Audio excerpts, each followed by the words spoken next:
It's the cold hard truth.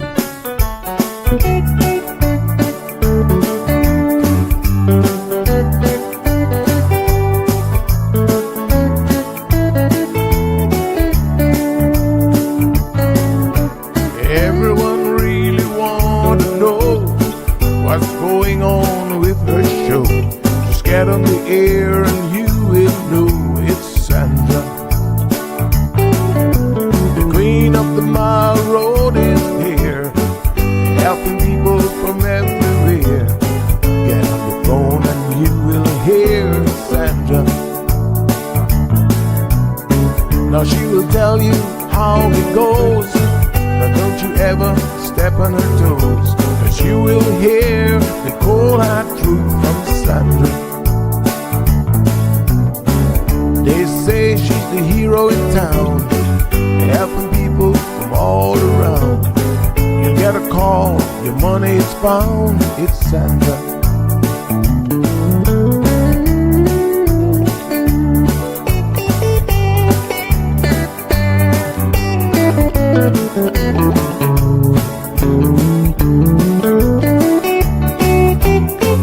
Some will call her late at night just to say that there is a fight, and she will not just leave it alone. She'll get up and call on the phone, and when politics starts on her show, everyone really wants to know the way the things will really go with Sandra. And some will start to criticize, get on the show and tell pure lies, but someday we'll realize it's Sandra. And when they start to argue again, she'll pull the heads to the wind, and soon you will be a friend of Sandra. 'Cause every day everyone wanna hear from Sandra. 'Cause every day everyone wanna hear from Sandra. 'Cause every day everyone got to hear from Sandra. 'Cause every day everyone got to hear from Sandra.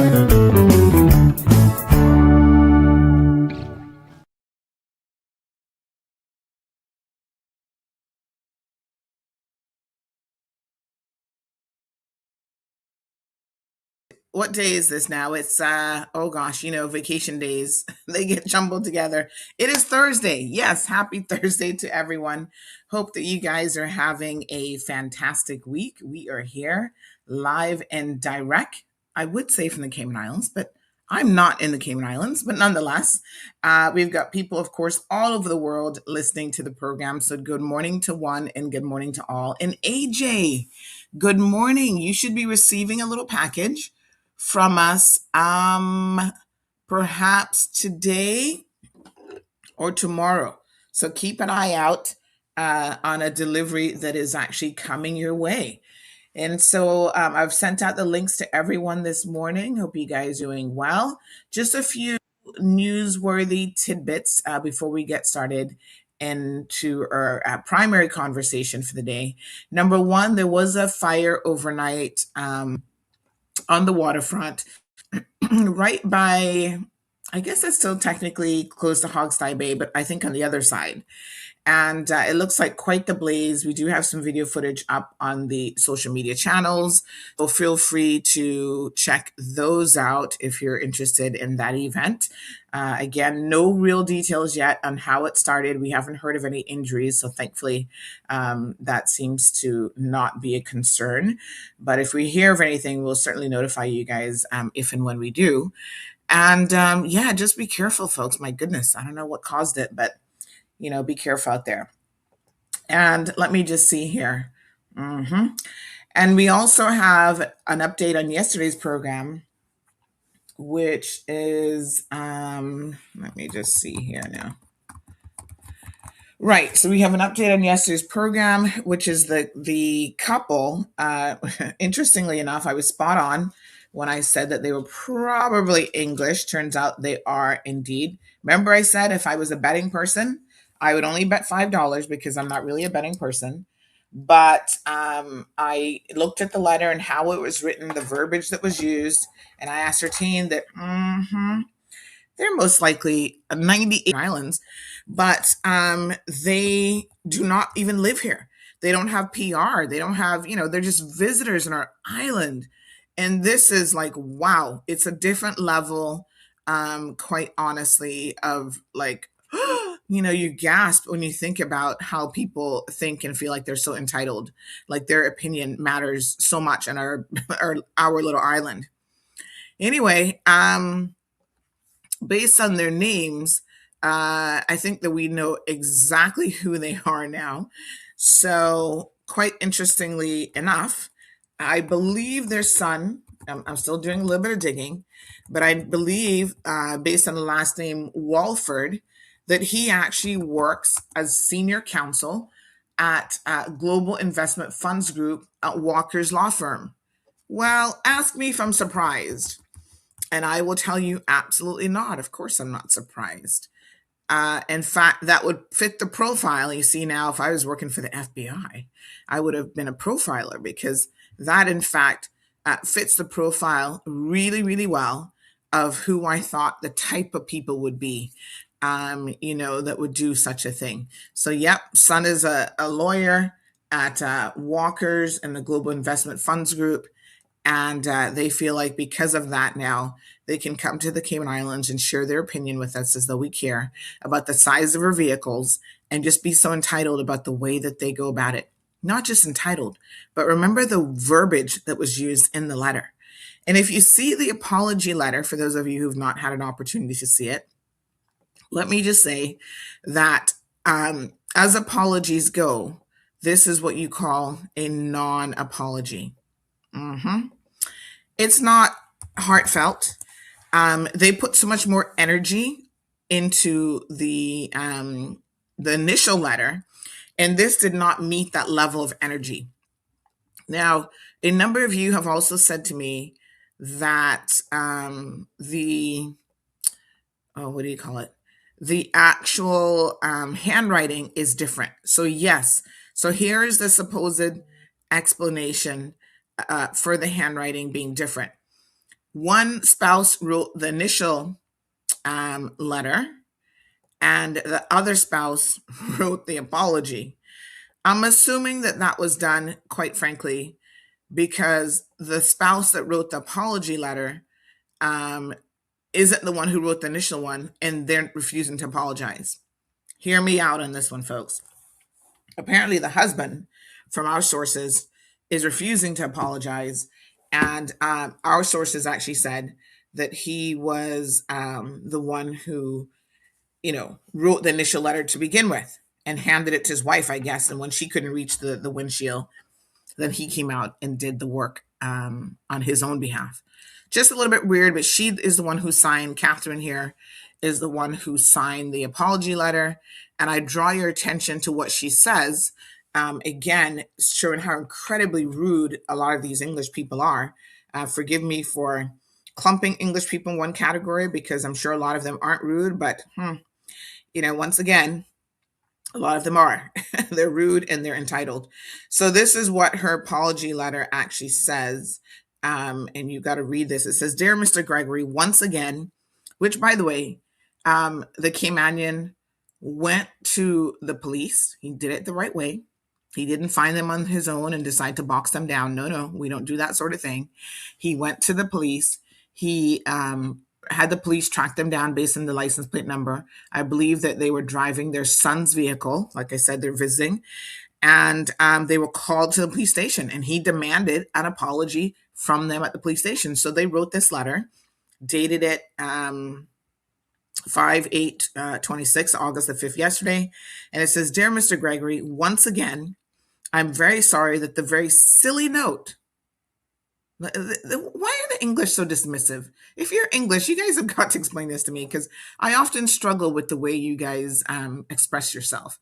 It wasn't a silly note when you're calling the guy a D word and all sorts of other things. You're talking about his ego and you don't even know this person. But anyway, they go on to say, "I'm very sorry that the very silly note I put on your car has been hurt, the car has hurt and upset you." Oh, that's the apology. Okay. With hindsight, I very much regret doing it. I was thinking only of my grandchildren and not of your feelings. I fully apologize. What does that even mean? That you weren't thinking of his feelings? These people are rude. I'm sorry, but they're rude. And again, compare that to the original letter, which they now claim was silly, but yet it, as you will recall, had, let me just remind you guys of what that one looked like here. Here it is, where they talk about his ego. He has ego like Napoleon, an expletive the size of a peanut, or both, and an absurd child killing gas guzzling piece of hubris and ugliness. So that might sound silly to them, but that's actually quite insulting, I would say, to most people who would read that. I don't know if the English humor is different than the rest of the world, but that is quite a rude letter. And then to diminish the apology by calling it, oh, just a silly note. And we weren't thinking about your feelings. We were just concerned about our grandchildren. Wow. And why would you be concerned about your grandchildren? Because once again, the vast majority of cars in Cayman are causing an accident have nothing to do with you know those types of vehicles. They're the little Honda Fits. So these people are just nonsensical, and I don't think that this apology is worth the paper that it is written on. To be quite frank and honest, so very very disappointing to see that they still came with this nonsense and are refusing to properly apologize. All right, we're going to leave that conversation there. We're going to pick it back up as the story develops, because I can tell you that this is not the end of the story. Island Pearl, AJ, Miss Debbie, Strong Wilt, got over 200 people already in the live stream. Miss Evelyn is here. She's on vacation too, but still tuning in every morning.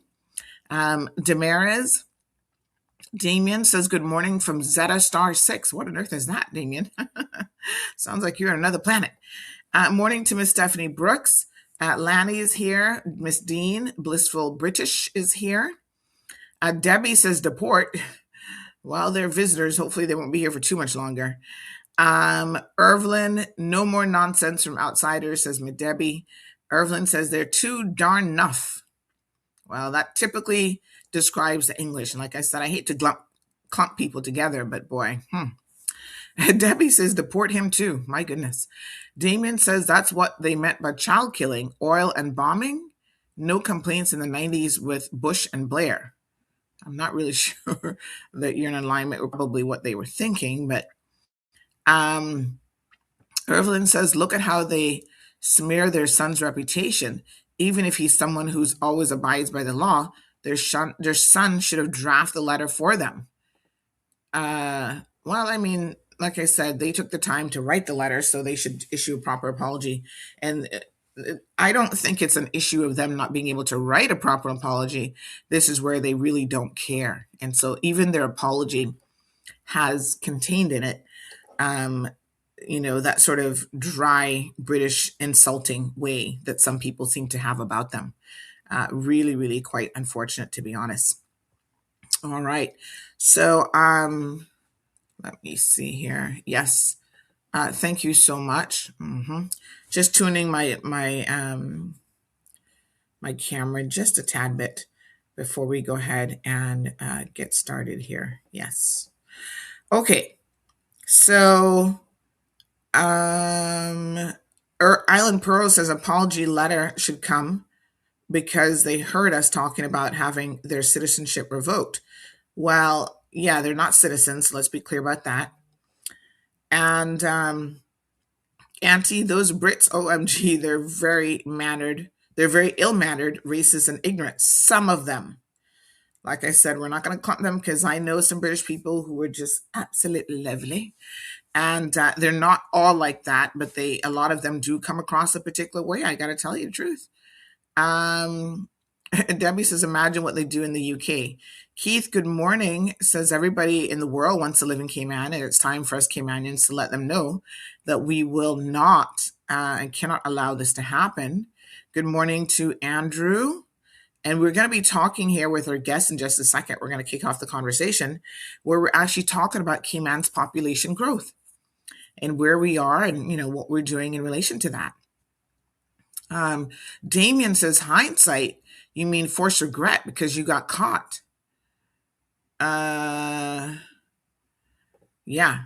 So Mike says apology ends with a further accusation. Like, it's not, trust me, Mike, it's really not an apology. It actually, like I said, is quite insulting indeed. So Miss Debbie says silly is a word that is used widely in the UK. Oh, I'm aware of what silly means. And I'm also aware of the undertone that it has. We use the word silly here too. And you describe certain things as silly because you're not giving it any real, what's the word I'm looking for? Any real credit isn't the right word, but that's the only word that's coming to my mind right now, right? When you think something is silly, oh my gosh, that's so silly. That means that you're dismissive of it. And so they're not taking the weight of that first insulting letter. These individuals in their apology are not giving it its full weight. And that further demonstrates their mentality and how they think. Yeah. Live Happy says, what I quoted, he did not find them on his own and box them down. Good God, it should have been me. Why can't I be in that kind of trouble? Don't Live Happy. Don't get yourself in that kind of trouble because then you end up on Mall Road. Oh my goodness, what a story. Good morning, Miss Lucille, joining us from the UK. Barbara G's in the house. Yep, Damien, that's not what's killing their grandchildren, but anyway. I hope the Metro News here in the UK picks up the story. I'm sure they are already aware, says Waking Up, the Cayman Islands. Oh, really? Oh, you know what? Actually, I do have a British journalist friend in my contacts. Maybe I'll send it to him and he can make a whole story of their behavior. Yeah, sometimes we have to put people. Did you guys see the guy in Hawaii on vacation yesterday? TMZ carried that. It got over 1.5 million views the last time I saw it, where somebody knocked him out on the beach. He's on vacation. And again, American being very, very rude to people. And it went on for quite some time before a guy finally just gave him a pow-pow and knocked him out right there on the beach. Yep. And then we understand that the authorities have since arrested him. Good for them. Strong Will has a strong opinion this morning, says POS.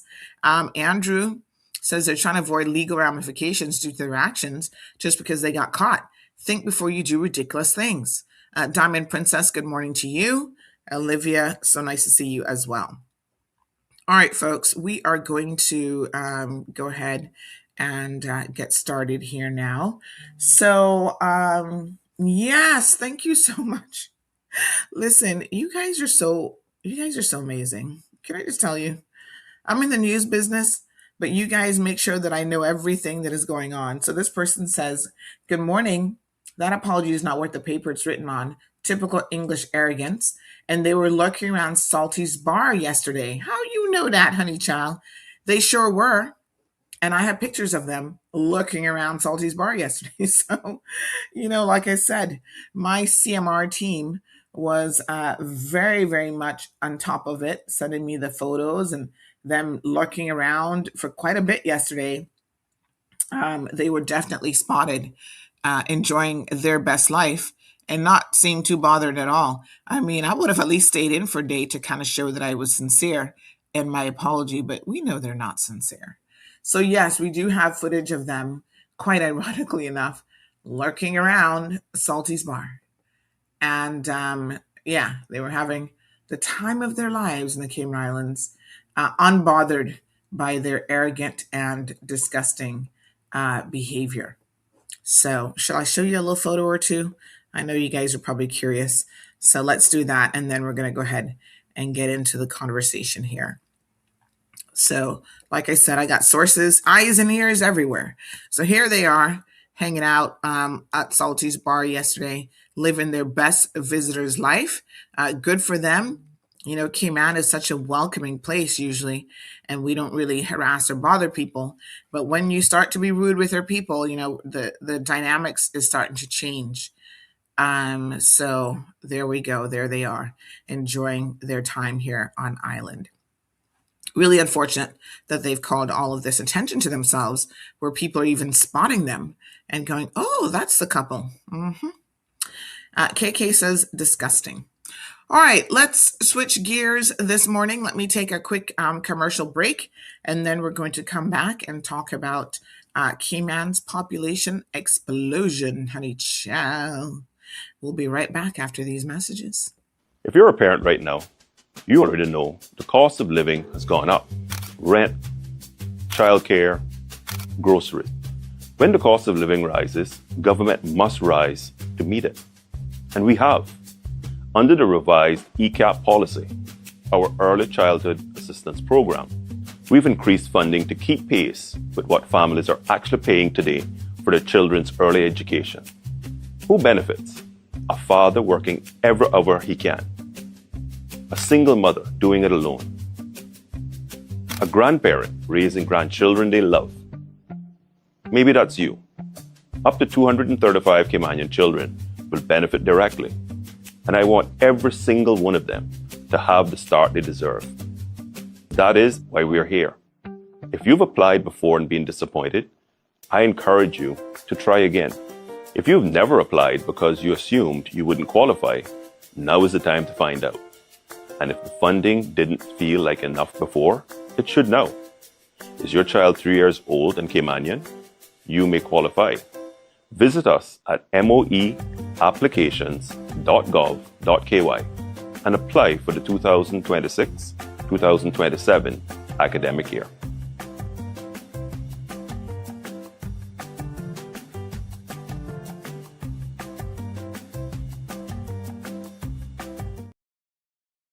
Okay, wonderful.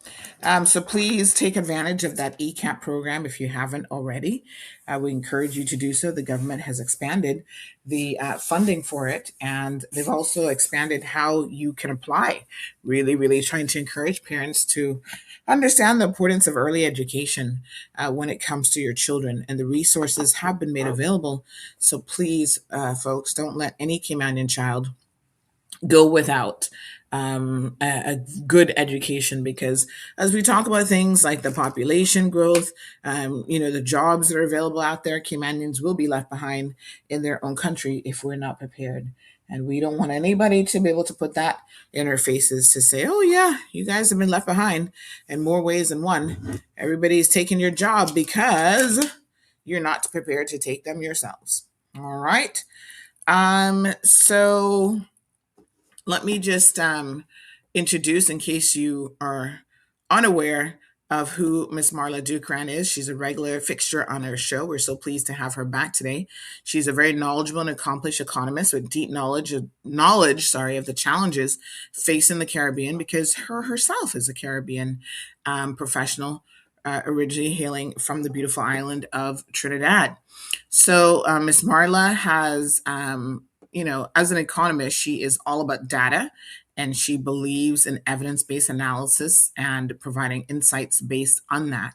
And as a result, she recently, on her own, I know last time she was here talking about this, a lot of you were like, was this something that she was commissioned to do by someone? So she, on occasion, she does work where she is commissioned to do it. And then other times her interest is simply piqued based on observations that she has made. And she's been a guest speaker in the Cayman Islands in a number of different global and regional forums that have been held here in her jurisdiction. And so, things come to her. And one of the things that she certainly was interested in most recently was our population growth. A population that has doubled in 22 years and is closing in, she says, in 100,000. Well, I can tell her quite confidently that that's not a close-in. That's already happened. But of course, the data that she was relying on was from 2025. And we know that there's some people that remain unaccounted for, such as the gentleman who was just in court the other day for overstaying for 15 years in the Cayman Islands. I trust and tell you that he's not the only one who falls into that category. So who is the growth really for? Who is paying for it? And who gets to decide what happens next? These are all important conversations that we as Caymanians need to be having. amongst ourselves. And I can tell you, quite frankly, that I'm really, really pleased that she has taken the mantle on this. And I'm going to share some of her video clips also that she has shared on her social media, because I think that, we need to be connected to this conversation. We, the people, need to understand what the data has shown, what her observations are thus far, with a view to hopefully being able to be part of not just the conversation around this, but to actually, be part of the vision forward. How are we going to move forward with this population growth? Lots and lots of Caymanians have thoughts on exactly what has happened as it relates to this. So here's a clip, and then we're going to welcome her into the studio. Especially high-wage foreign workers, means more government revenue via work permits in Cayman and more construction. Construction has the highest economic multiplier in Cayman. More construction means more GDP growth. More GDP growth means more government revenue. Therefore, the government of the Cayman Islands has been and remains highly incentivized to grow the non-Caymanian population. And as of May 1st this year, new immigration reforms made it more costly and more difficult for foreigners to live and work in Cayman.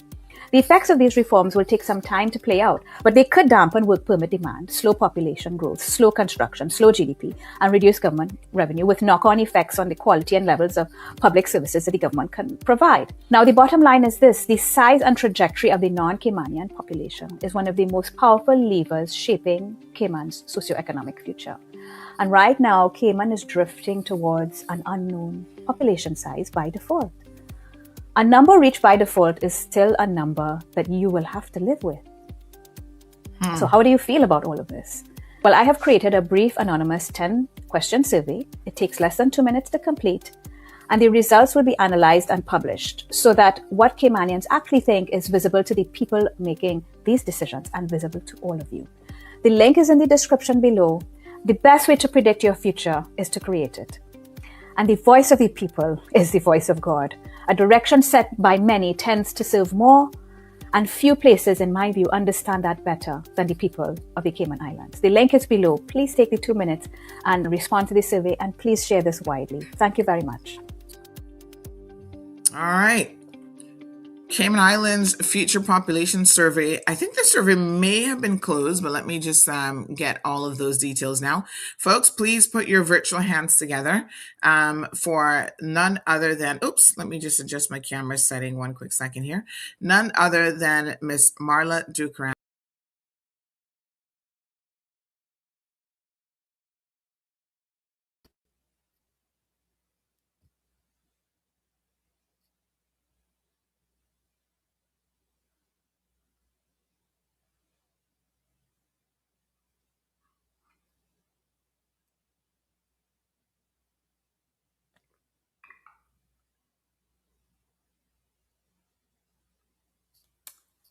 I seem to have lost audio. Hear me? No, I think that was my fault. My apologies.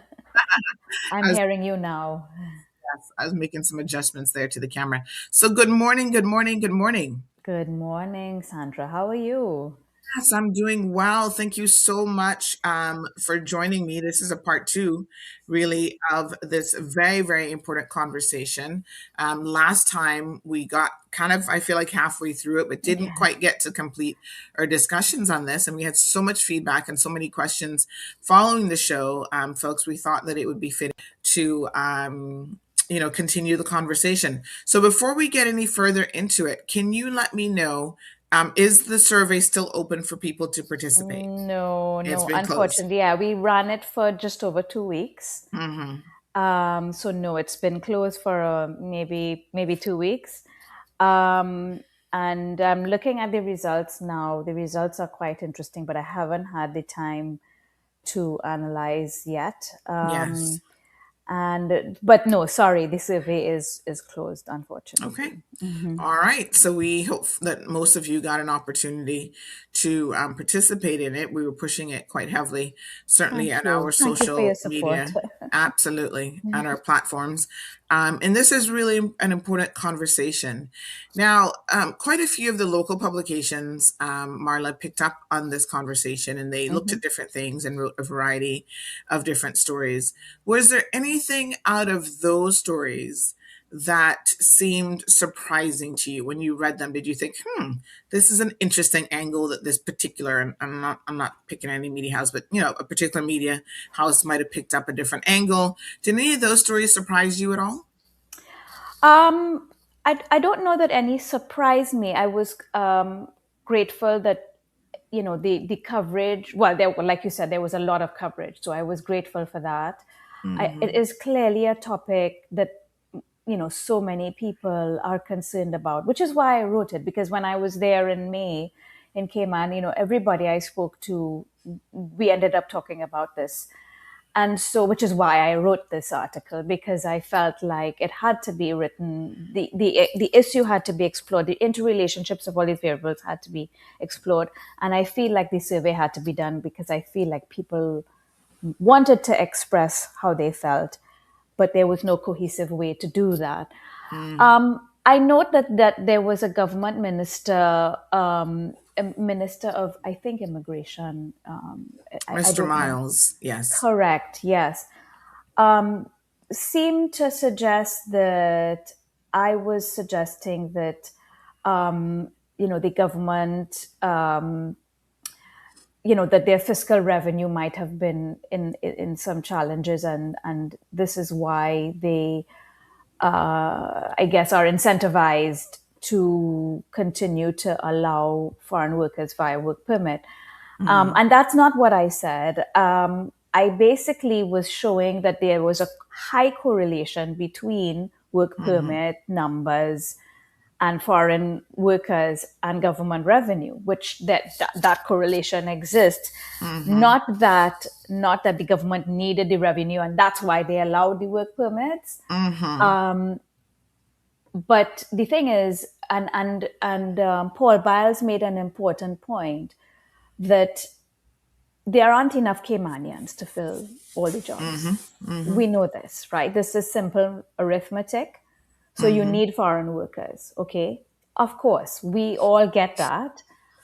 But the thing is, you have these inescapable correlations that I outlined in my report, which point to fiscal revenue, government revenue, being derived heavily from the financial services sector and from work permits, more so in the higher income brackets than the lower income brackets. Because the higher the income, the more the work permit costs, right? So, to answer your question, there were no huge surprises, but I think maybe there was a little bit of misunderstanding of what I actually said. Yeah, well, I think that the best way, folks, to try to understand what Ms. Marla's report says, and this is why we have her in the program, to break it down for us, 'cause I guess we all have different levels of comprehension. But Yeah. I do find that you write in very plain English for someone who is well educated. So most people should be able to understand it, but you've got to make sure you actually read it first and foremost. I think that Yes. that's really, really important. Don't just make assumptions off of a short video clip of what it is that she's talking about. Take the time to actually read the report, and you can find the report on her website, marladukharan.com. And this is one of her special reports, again, that she has put together. So we're going to take some elements now of what she has in the report, and we're going to dissect some of this information. So, for example, some of the general tidbits, the story in numbers section, according to the ESO office, the estimated population of Cayman in December 2025 was 90,577. And as I said, I think that wouldn't account for people who are obviously not here lawfully. We have a handful of those, as we saw a man that was just in court for overstaying for some 15 years. And this number reflects a doubling of the population in 22 years. Right. And so that's pretty significant. In your knowledge, Marla, you may not know this, but I'll ask anyway. In the region, especially, have you seen any other country that has had that level of population growth? No. It's definitely the fastest annual population growth rate in the Caribbean. And as I outlined in my report, I looked at this United Nations population report, and we have 14 Caribbean countries whose populations have already peaked and are declining. 14 countries in the Caribbean have declining populations, and that's Barbados, Cuba, Curacao, Dominica, Guadeloupe, Jamaica, Martinique, Montserrat, Puerto Rico, St. Kitts and Nevis, St. Martin, St. Vincent and the Grenadines, Bermuda, and the US Virgin Islands. The rest of the Caribbean will see their population peak and start to decline by around 2054 or so in the next 30 years. But according to the UN, there are only 6 countries in the Caribbean that are expected to see their population continue to grow beyond 2054. And Cayman is one of those 6. Only 6, right? We have 36 countries in the Caribbean, and 30 of them have either declining populations or will be declining in the next 30 years or so. But Cayman is one of only 6. And you have the fastest growing population. And of course, it's growth by foreign labor, not organic growth. Not by birth. Yeah. No, because the birth rate is around 1. You had it up in your statistics there. 1 child per Caymanian female is the birth rate according to the ESO statistics, whereas the replacement rate is around 2.1 children per Caymanian female. And so, which is normal. I mean, lots of countries, people are just not having children beyond, or not having as many children. And many families are having just 1 child, for various reasons. So if it weren't for foreign labor, your population would be declining. You would be one of the 16 or 17 in the Caribbean. Interesting.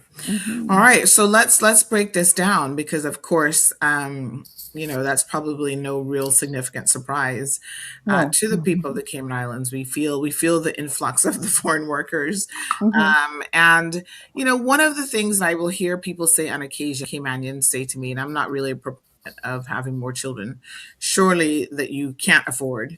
But one of the things that people often say is Caymanians should just have more children. That's one solution. I mean, what are your thoughts on that? Well, if you look at the UN population report, the countries that will continue to have population growth are India. First of all, India will be the most populous country forever. But a lot of those countries are in the developing world, in the global south. And some of those countries, women do not have autonomy. They don't have the right to choose whether or not they have children. There is no access to birth control. There is no access to abortions. And so when you look at countries where women do have choice and they do have autonomy and reproductive freedom, generally women are choosing to have less children. And that's for a number of reasons. And I think that one of the reasons, like you highlighted, is the cost of having children. I have 2 myself, and let me tell you, right? It's the cost, but also it's the difficulty, because we've moved away from, community-based living to nuclear families decades now in the Western world. And it makes life a lot harder for parents, but especially for mothers. So, I mean, I just spent 5 weeks in Bhutan where, generally people look after each other in a community type setting, especially in rural parts of Bhutan. And so women, are happy to have more children because they have support. But if you have no support and you're living in in an urban setting, no extended family, and you have to work outside of home, it becomes very difficult. Yes. Well, Lulu has a solution here. She says, so what I'm hearing is that means that Auntie Sandra needs to go and make more babies. Absolutely not. That is not what you're hearing this morning. Yeah, I mean, the difficulty is, I mean, when you're a woman, of course, you know this. It's not even, I mean, sometimes you have, I have a wonderfully supportive husband. I'm very, very thankful for him. But some days I sit back and I go, oh my gosh, how do people with 3 and 4 children do this? I have Yeah, no idea. Like, you're so exhausted at the end of the day. And especially as a professional working woman, there are things that you have got to prioritize and get done. And yeah, so the challenge is definitely there. But we're going to look at how Caymanians in particular, when we look at who are the foreign workers, how Caymanians actually are hiring and who they're hiring to help with some of those issues, because I think some people might be surprised at where the numbers are in terms of who is making up our population. So, according to the World Population Review, the Cayman Islands has the fastest annual population growth rate in the Caribbean at 1.78%, followed by French Guiana at 1.66%. And then you go on to say that there are other countries who are actually having declining populations, including Bermuda, Barbados, and quite a few Caribbean countries yeah. here. And I was quite surprised that the list was so lengthy. And but they all have higher population densities than the Cayman Islands. We're going to get to this question of density here, because I guess the broader question is, how many is too many, and how do you know what the population density should be or could look like? And going back to the 2021 census, as was just mentioned, the average number of children per female in the Cayman Islands is one, which is well below the population replacement rate of the 2.1 live births per female. So again, without the the migration influx through immigration primarily, the population in the Cayman Islands would be declining, just like all of these other countries. So very, very interesting. A focus of your report has to do with the immigration component. And this is where there was some misunderstanding. So perhaps it's a good idea if we kind of review what your findings were, what the data demonstrated as it relates to immigration and employment composition, and also, quite frankly, where government revenue then becomes a part of that equation. Yeah. So, how important is immigration to our population growth? How much is it So actually contributing? yeah. So the thing is, I outlined many correlations in this report. Um, when you look at government revenue, it's broken down. I mean, sorry, it's driven by many things, right? Hmm. The Minister of Finance highlighted that there's almost a perfect correlation between GDP and fiscal revenue. Hmm. Now, he did not say the causation, right? Meaning, Hmm. does economic growth cause government revenue to grow? Or does government revenue growing and government spending growing cause the economy to grow? He did not suggest where the direction of causation was. I don't have enough data to calculate the causation, but intuitively we could assume that it goes both ways, right? Hmm. Hmm. Meaning that, and think about it this way, if as the economy expands, as the economy develops, Cayman becomes a more attractive place for people Hmm. to live and work, right? So they want to come, and most of them have to pay to come in. So work permits and all of those kinds of fees. But also, the reverse can also be true. As the government earns more and spends more in the economy, it causes the economy to develop. So things like spending on infrastructure, things like spending on schools and hospitals and airports, and even early childhood education, as we just saw from the advertisement. Mm-hmm. So we feel like, the government's spending and the overall economic performance there's a bi-directional causation. Economic growth causes higher government revenue, as the minister outlined, but government revenue and therefore government spending also causes the economy to expand. And based on the economy expanding and developing, Mm-hmm. it becomes more attractive to people to live and work, right?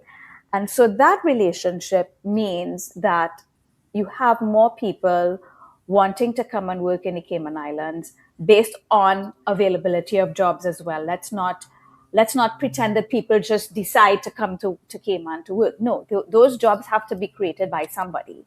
And you have the financial services sector, and the tourism sector. But in my report, I called the financial services sector the engine room, because roughly half of the government's revenue comes from the financial services sector. And the financial services sector is also the single largest contributor to GDP, to the economic size, the size of the economy, right? Mm-hmm. And that sector is supporting population growth directly via the foreign workers and their families coming in to the Cayman Islands. So all of these things, I want to just make the point that all of these things are very, very tightly connected in Mm-hmm. Cayman. So, GDP growth, meaning economic growth, economic development, government revenue, government spending, and financial services sector are all very tightly connected and all move almost in lockstep, to the Mm-hmm. extent that, when if one is to suffer, you can see that there will be knock-on effects for the rest as well. Mm-hmm. I hope that answered the question in a very Yes. long-winded way, but yes. Yes. Yeah. So, financial services, and I think again, people who are even, for example, in tourism, they may not realize the impact that financial services has on their lives, Yeah. and how there is this correlation between, and how the money kind of flows down. They may just think more directly at the tourism numbers, but your analysis of the information that we have available is that it is the single largest contributor. The financial sector services is actually the single largest contributor to the country's GDP. Yeah. And so that is supporting population growth directly via foreign workers and their families. And then you've got the knock on effect of economic activity, employment, and cohesive financial revenue that that sector actually generates as well. Mhm. So that means that obviously the government, I'm sure the government is aware of this and they know this. And this is why there are certain things that make logical sense when we're talking about like the beneficial interest registry, and why the government really, really feels that that is something that has to be looked at extremely cautiously. And although the UK and other G7 nations might be pushing for it, there is, generally speaking, a pushback against it because we know the impact that that could have on our financial services sector. That would be quite unheard of, to be honest. So that's understood, I think, by most people. And here now, if we look at the connectivity with that versus the work permit fees, so can you tell us a little bit about what your discovery was in relation to the work permit fees, and how again that ties into all of this? Right. So the chart that you're showing there shows the relationship between the government revenue that is derived from work Mm-hmm. permit fees in terms of millions. The last data point we had was 2024, and you have about 139 or so million Cayman dollars, right? So this is direct revenue that the government gets from work permit fees. So let's say 140 million Cayman dollars in 2024. But so that's a significant source of revenue, right? But remember that work permit fees is just one source of revenue that the government gets from a foreign worker. When that foreign worker comes, that foreign worker not just pays the fees to the government upfront before they even arrive, but that foreign worker also then has to find housing. That foreign worker also then has to spend money on, let's say, vehicle or transportation. That foreign worker has to eat. So they go to the supermarket. They have to put gas in their car. In some cases, they come with their families, and their families, let's say, they need to eat, they need transportation, they need to put children in school in some cases, so pay school fees and so on. These people are consuming just like we are in our own countries, right? So that work permit revenue is but a small part of the general revenue that is generated in the wider economy, from foreign workers.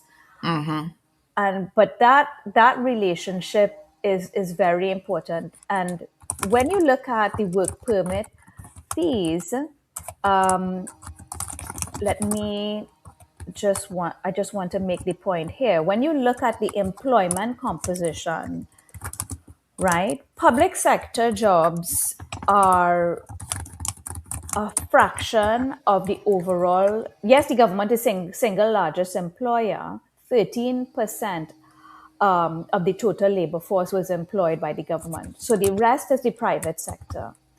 And that private sector workforce, a lot of it, or the majority of it, is foreign workers, right?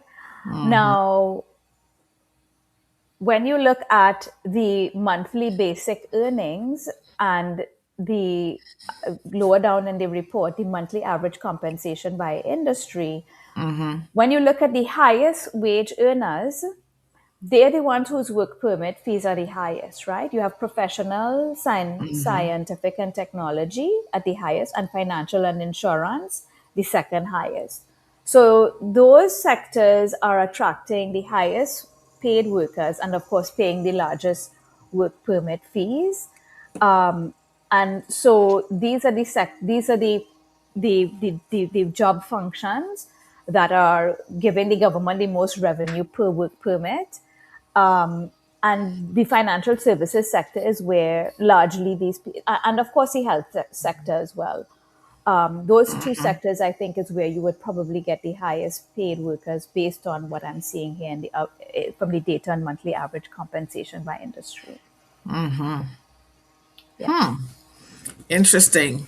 I want to circle back to the GDP just here in a second, Okay. because I saw where you mentioned that Cayman has the highest GDP per capita in the region after Bermuda, and indeed one of the highest in the world. Yeah. How is GDP connected to the cost of living?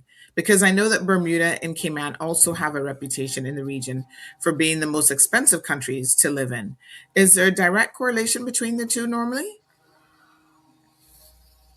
So that's an interesting question. The cost of living is driven by a lot of things, right? The cost of living is driven in the Caribbean largely by what it costs to import, because we consume. I mean, sorry, roughly 90% in most countries on average in the Caribbean, what we consume is imported. So what we're importing and the cost of that import is the biggest determinant of our cost of living. Now, we import in the Cayman Islands all our fuel, almost all our food, right? All our building materials, so even our infrastructure is largely based on imported components. And if you're charging duties on top of the cost of shipping and the cost of the import itself, the cost of the item and the cost of getting it here, and then you're charging customs duties on it, all of those things drive what the consumer pays. So your question on, is there a connection between GDP and cost of living? In some countries, yes. But in some countries, I would suggest, like, and the Caribbean, I would lump in that category. The GDP, because you have countries that have much lower GDP per capita, but still have high cost of living in the Caribbean. Okay? So, but I think the question you are trying to ask is the fact that Cayman is a prosperous country, does that tie back into the high cost of living? Right? That's what you're trying to ask. Yes. And I think the answer to that is yes. When you have a prosperous country, therefore you have people who have spending power, and you also have a government. Let's not forget this, a very important fact: the government is spending over $1 billion a year, right? When you have those two factors, people and government spending so much money in an economy, what it means, and I'm sorry if you all are hearing noises, and I'm seeing him through the window, the Wakaman, as we call him in Trinidad, right? Yes. I apologize for the noise. When you have all of this money chasing consumption, therefore people are able to charge more for rent, charge more for groceries, charge more for gasoline, charge more for cars, charge more for school fees, charge more for clothing. So yes, when you have a prosperous country, when you have people who are high income earners, it can be a major factor driving the cost of living. And I always give this example in countries where you have a large expat population as well, when there's large inequality in spending. Because I got the shock of my life when I moved to Barbados from Trinidad in 2018. In Trinidad, we don't really buy mangoes because everybody's got a mango tree in their yard, right? When I moved to Barbados, of course, I was living in an apartment, had no mango tree, so I have to pay for mangoes because mangoes is life, right? And when I saw the price of mangoes in Barbados, I said, no, this is, I must have sinned a lot in my past life to have to pay these prices for mangoes. But then it had me thinking. So if you have an expat population, which Barbados does as well, willing to pay $2 at the time for a mango, then the price is $2. Even if a local person will only pay $1 Bajan dollar, if you have expats that are willing to pay $2, the vendor is going to sell it for $2 because there's a market for that. And so, yes, the answer to your question is, if you have a prosperous country and a prosperous population and people who have spending power and they're willing to pay more, then the seller, whatever they're selling, whether it's housing, whether it's mangoes, whether it's cars, whether it's school fees, they will sell it for as much as they can sell it for. Unless you have price controls, which generally we don't do for most things that we consume. Wow. Well, I mean, yeah. I was just kind of wondering because there's a lot of correlations, lots of similarities, I should say, between Bermuda and Cayman in terms of our trajectory, our cost of living, our influx of foreign workers. Do you know much about the Bermuda population?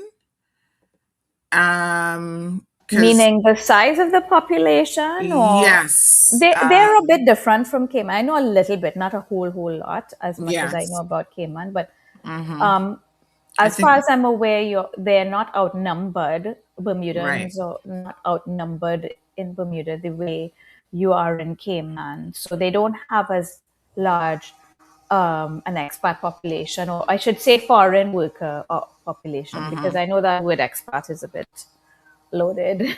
Foreign workers, yes, they don't have as large of a foreign worker population as you do in Cayman. Right.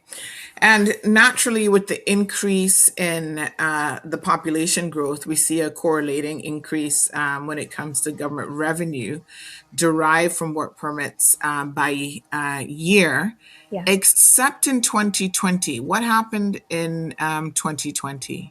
Is that because of the COVID COVID, pandemic? yeah, Yeah. COVID, yeah. A lot of people would have left. And of course, I guess where there were work permits that needed to be renewed, I would imagine that there might have been trepidation.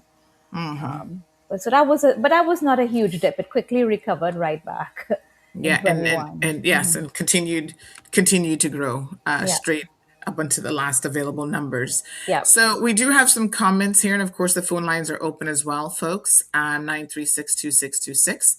Yes, Silva, you probably are hearing some feedback from my keyboard because when you're working remotely, you don't have all of the niceties of being in a regular studio setting. So I am using a laptop. So there is a little bit of a restriction there. But Sylvia has the following to say. The politician could not have misunderstood what the economist said. She was very clear and easy to understand. My 9-year-old understood. They wanted to hear what they want to hear and hope that the public buys into their narrative. Well, I think also, Sylvia, I think really when I read the comment, I said, oh, this is someone who actually hasn't read the report. He's making a comment off of whatever his assumptions are. And I don't know exactly what question was asked of him, but obviously they put a question to him and he responded to that without having read the report, which I think, it's important for you to read these things. That's what you do normally before you answer a question. So, the population, you say, is also closely tied to inflation in the Cayman Islands, although it is not necessarily the case for other Caribbean countries. So, can we talk about this one a little bit here as well?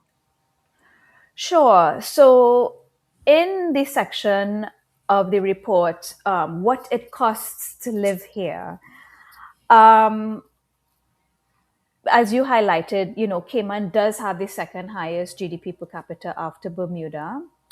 The economy in Cayman has grown steadily for the past several years, making it an attractive place to invest, live, work, raise families. Um, and that supports further population growth. And it supports construction activity as well, right? Now, when you look at the cost of living rank, again, Cayman is second to Bermuda in terms of the cost of living in the Caribbean, followed by Turks and Caicos Islands, Barbados, British Virgin Islands. And but this high cost of living is something that we have to think about because, like I said, when I was there, you have people lamenting this all the time. And Caymanians, I've heard Caymanians who I thought were, pretty successful people saying things like, I don't think I can retire in my country. And so then I started looking at this cost of living and how it has been tied to population growth. And I found that there was a almost perfect correlation, 98% correlation between the population growth rate in Cayman and the inflation rate. And of course, inflation is the one that drives the cost of living, right?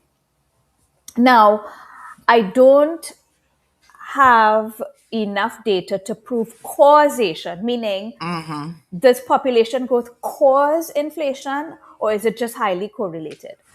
But when we think about it, just be intuitive and think about it.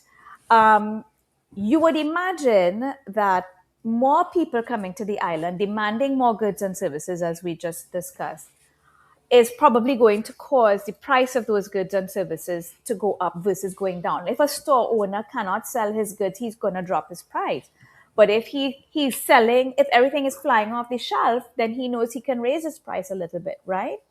So we can assume that higher population growth, therefore more consumption, is one of the factors causing the cost of living to go up, right? Now, you also have imported inflation, as I talked about. You also have customs duties, and those things also contribute to higher cost of living. Okay, but we can imagine that the population growth is also one of the driving factors. Yes. But one of the interesting things you have here is that while population growth is closely tied to inflation in Cayman, this is not necessarily the case for other Caribbean Yes. countries. So, other Caribbean countries who have a flat or declining population, including Bermuda, Barbados, Curacao, Dominica, Jamaica, St. Kitts and Nevis, and St. Martin, have much higher inflation numbers in Cayman. Yeah. Really? Yes, like I said, there are many factors driving inflation, and Yes. so when you think about Curacao, for example. Curacao is all the way close. It's down close to Venezuela. It's just north of Venezuela and just sort of west of Trinidad. This is a tiny country that if the goods are coming from through the Panama Canal, or the goods are coming from the US, it has to travel pretty far, right?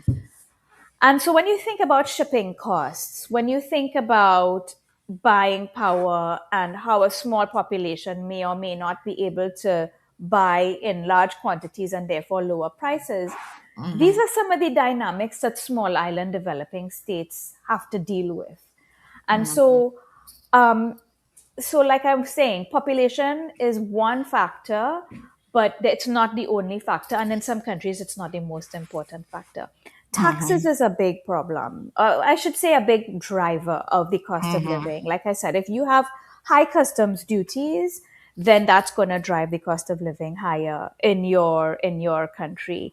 If you have high taxes in general, Barbados, for example, has a declining population, but very high cost of living, the third highest, I think, in the Caribbean, third or fourth.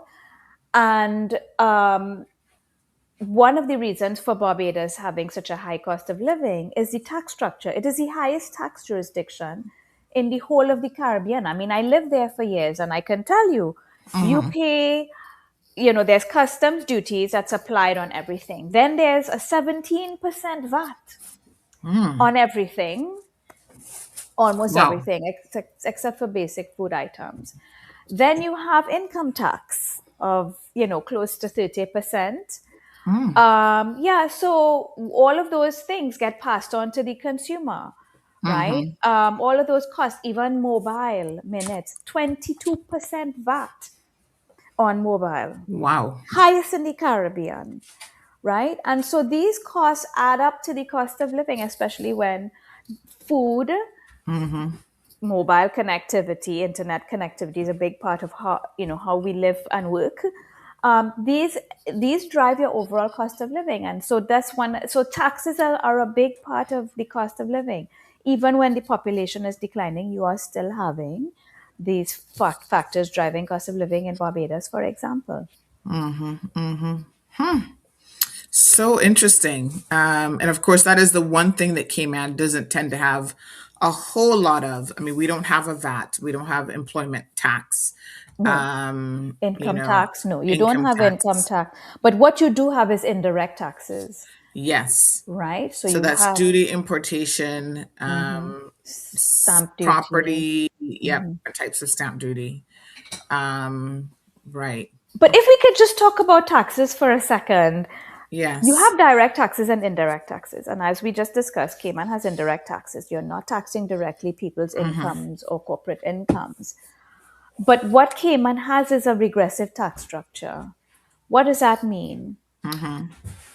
And somebody who's a millionaire is paying the same stamp duty on his car as somebody who is a teacher. Right. Right? The same dollar value of the stamp duty. And let's assume they're buying the same car. Let's say they're buying a Hilux, right? A Toyota Hilux. The teacher who's buying the Toyota Hilux and the millionaire lawyer who's buying the Toyota Hilux, they are paying the same stamp duty on that Toyota Hilux in dollar value, right? But the percentage of the income to the lawyer, the millionaire lawyer, is a much smaller percentage of his income that he's spending on stamp duty than the school teacher who's buying this Toyota Hilux. That dollar amount of stamp duty on that vehicle is a much higher proportion of that school teacher's income.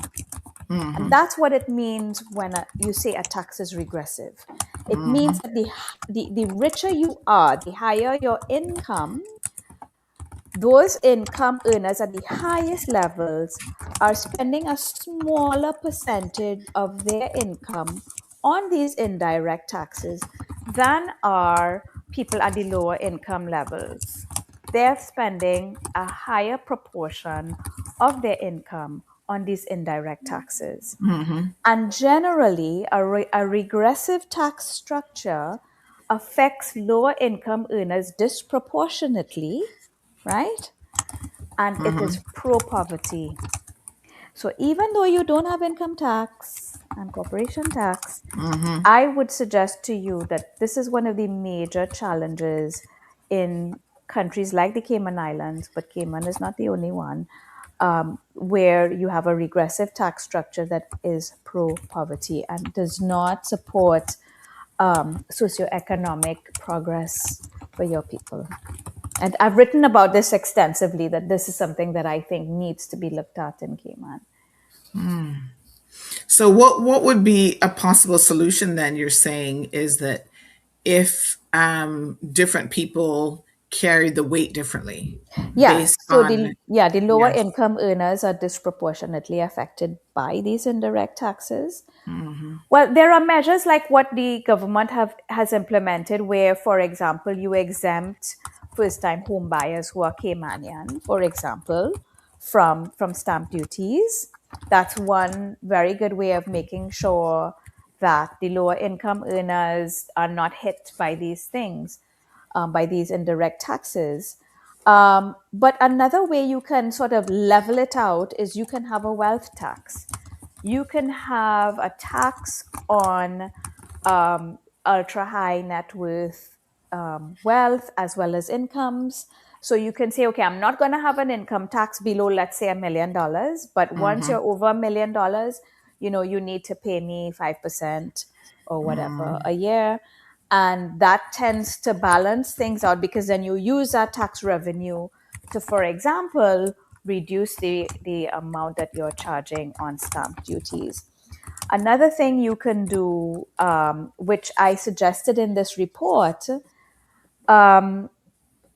when you look at property in the Cayman Islands and the way that the property market works, once a piece of property or real estate or is purchased by a foreigner, it is unlikely to come back into the local market to be available to Caymanians.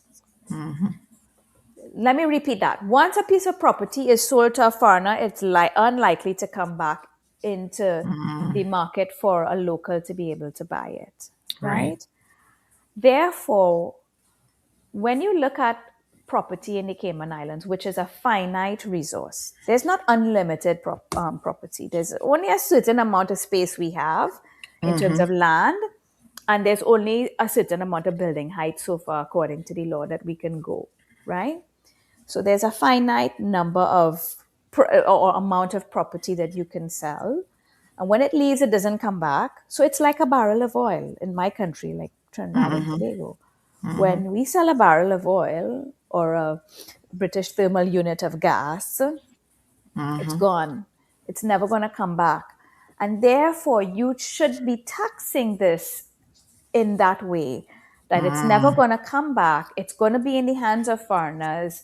And why not tax, like a property tax, even if it's a small one, so that you can use that revenue from that tax on the real estate that is in the hands of foreigners to reduce the amount of customs duties that you charge on food. I mean, earning a tax, for me, fundamentally, earning a tax revenue off of medication and food, I think is not. You can think of better ways to earn revenue. Yeah, Interesting. because people need to eat. Yes, of course. Yeah, And you do spend quite a bit of time looking at the CPI yeah. and what's sort of driving the cost of living for Caymanians. So you talk about food. You certainly delve into, what climb the most, eggs, Yes. things, some of the basic things that we all need. Protein from eggs is one of the best sources of protein for sure. Um, but then it was other things that, like women's casual shoes. I That mean, I was, was yeah. a bit, No, I that was was surprised quite by that. funny. Well, I mean, and that's fine if women's casual shoes goes up by 114% in 8 years, is what I calculated. That's not a big deal, right? That's not going to affect people's lives. But like you said, the price of eggs going up Yeah. by 220%, that's affecting children's nutrition, right? When the but the fourth one is the one I take issue with. When rye planting goes up by 107% in 8 years, I have a real problem with that because I love planting. But all jokes aside, when I looked at Yes. this data and it's on the website, you can actually scroll through the table. Things like enriched parboiled long grain rice up 95% in 8 years, bleach 91% in 8 years, all purpose flour 84% up in 8 years, butter 83% up in 8 years, potatoes 82% up in 8 years. And then a studio apartment in Georgetown in 8 years went up 75%, followed by a 3-bedroom apartment in Georgetown up 74%, a 2-bedroom apartment in West Bay up 72%. So these things, so it's showing us some of the most basic food items that went up: potatoes, butter, flour, salt, rice, eggs. Those are some of the highest increases in price that we're seeing across I took the whole CPI basket, the consumer basket that ESO measures, and I looked at the increase over 8 years, and it shows that the things that people consume the most are the things that went up the most. Yeah. And did you, in your analysis, look at why that was? So, for example, we import a lot of these things. Was the Yeah. importation or the source of? So, say for example, we're getting a lot of them from the U.S. Yeah. Is there a correlation between those prices going up in the U.S. as well? Because I know Yes, the for a eggs for sure. fact, Yeah. yeah, because I've been watching the U.S. Economy, that right now people are having to make decisions about their CPI in the States, for example, what they're going to put in their grocery store and what they're going to be able to eat. And they're skimping on food because they Yes. can't afford it. So Absolutely. Americans can't afford to go to the grocery store. And so maybe we shouldn't be entirely surprised that that is trickling across to us as well. Absolutely. You're absolutely right. Imported inflation is real. All of these things that are imported, once the price goes up where we're importing it from, then it goes up in our country when it arrives and lands on the shelf. So, yes, that is a huge factor. But like I said, there are other factors. The cost of shipping and the distance that these things have to travel to get from Miami to Cayman is much closer than to get from, let's say it's coming from Miami or Panama. It's actually closer in Cayman than it is in the Eastern Caribbean, right? So shipping, length of shipping, cost of shipping is a big factor. We know that shipping costs had gone up during COVID and post-COVID. The insurance for shipping, the fuel for shipping, all of these things are a factor. But there was something else that I want to draw your attention to just after that section in the report, because there was a UNICEF report that came out some months ago. Mm-hmm. And it looked at the cost of a healthy basket of food Yes, I'm going to pull across, this up. Mm-hmm. yeah, across several countries in the Caribbean. And actually, um, the cost of a healthy basket of food is actually the second lowest in Cayman versus other countries. And this was measured on a PPP basis, meaning we're assuming the spending power is the same across currencies, right? Mm-hmm. So you have Turks and Caicos Islands is the only country where that cost of a healthy basket is lower than Cayman, right? Mm-hmm. Cayman is lower, the cost of a healthy basket is lower in Cayman than it is in Aruba, than it is in St. Kitts, St. Lucia, St. Martin, BVI, Domrep, which surprised me because Domrep has a large agriculture sector. Lower than Bahamas, lower than Curacao, lower than Trinidad and Tobago, lower than Grenada, Antigua and Barbuda, Jamaica, Haiti, and St. Vincent. And this is all Mm-hmm. according to UNICEF data. Mm-hmm. So, yes, your cost of living is second highest in the Caribbean, Mm-hmm.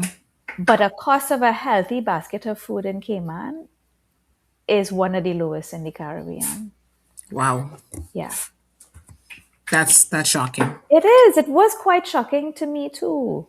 It was quite shocking to me. So that when you look at that CPI basket, a lot of that cost of living is actually housing, We're going to get right? to housing here in a second. Wow. Yes.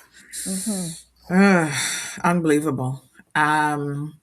So a couple questions here tied into housing, but before we move on to housing and what and how that's really pushing up our cost of living. Just this morning on Reuters, there's a headline that says that the world faces fresh food price surges. The FAO warns.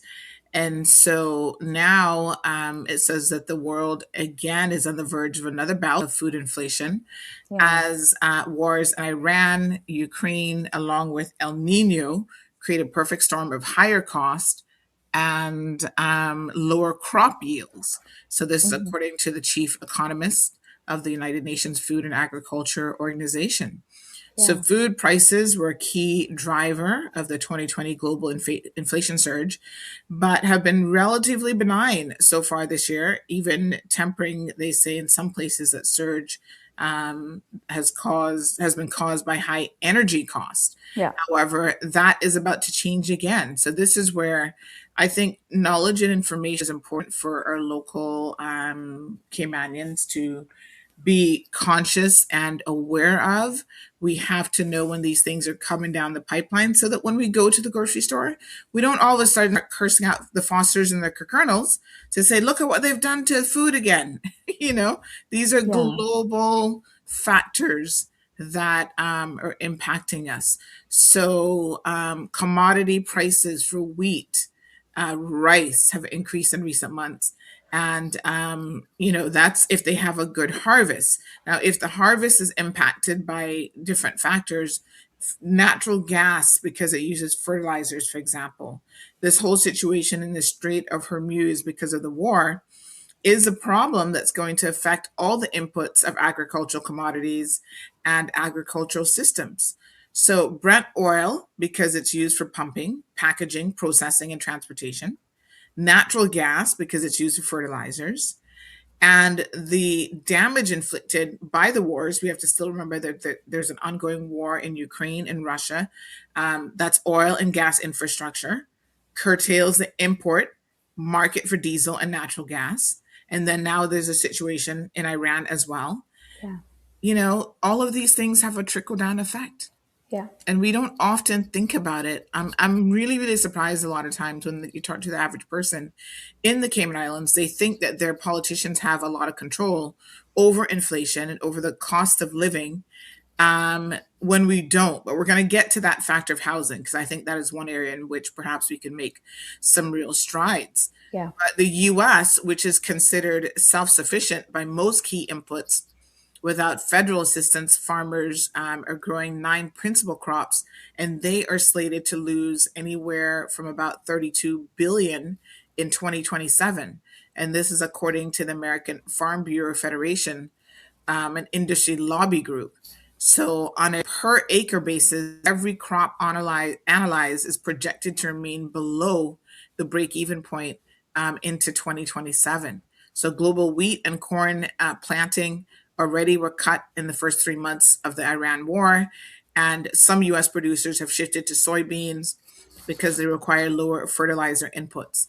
Now, one question I have in relation to the food and what kind of pushes. And I don't know if you've ever looked at this, Marla, but one of the solutions that, politicians, and every single election year we hear candidates saying, oh, we need food diversification, which is important, obviously, for a lot of different reasons, right? Mm-hmm. But the food diversification that they are referring to is getting it regionally from countries, for example, like, what's it called?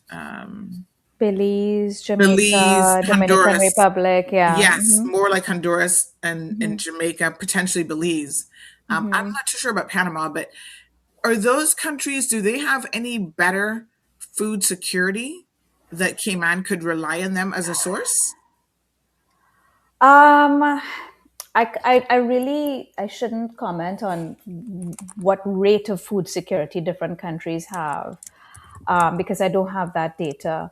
But I mean, Jamaica does have a thriving agriculture sector. Dominican Republic, Belize, Guyana, Suriname, Trinidad and Tobago, even. But generally in the Caribbean, none of us, except Guyana, has what could be termed food security, meaning that they grow enough food to feed their people on a sustainable basis. I think Guyana, Suriname, I think is close, but I know that Guyana has. I've heard the Prime Minister say that they are food secure and they're one of the few in the world. So I would say to you that the rest of the countries don't have themselves their own food security, but that doesn't mean they don't export. I think that having diverse sources for your imports is important, so that when something happens with one, you can switch to another. A perfect example is Hurricane Melissa, right? When Hurricane Melissa damaged Jamaica badly, I was in Jamaica just a few weeks after that in Kingston, and we didn't have fresh tomatoes and lettuce and so on because Jamaica's own agriculture breadbasket was wiped out by Hurricane Melissa. So when you have a shock in one country, you want to be able to shift, and we know that we deal with a climate crisis and these natural disasters all the time. And so that's important to have different sources. But I think that, apart from Guyana, the fact that apart from Guyana, nobody's got absolute food security in the Caribbean demonstrates that it's a very difficult thing to achieve, right? And you have to have large land space generally for agriculture, although the Netherlands proved that, you can be mostly water and still produce so much food. Based on advanced agriculture techniques. Yes. We do have a caller on the line, so let's go ahead and take this caller. And my apologies, I didn't realize that the show phone had actually died, so I don't know if anybody else was trying to call in, but I know this caller message that says she couldn't get in, so we're going to quickly charge that up. Good morning, caller. Welcome to the program. Good morning. Very much enjoying this episode and the usual insights and knowledge of Ms. Dukharan that you continue to share with us and help educate us with the details of our own country. I just wanted to rewind a little bit back and forgive my ignorance. The most I know about economists is pretty much how to spell it. So that's a start.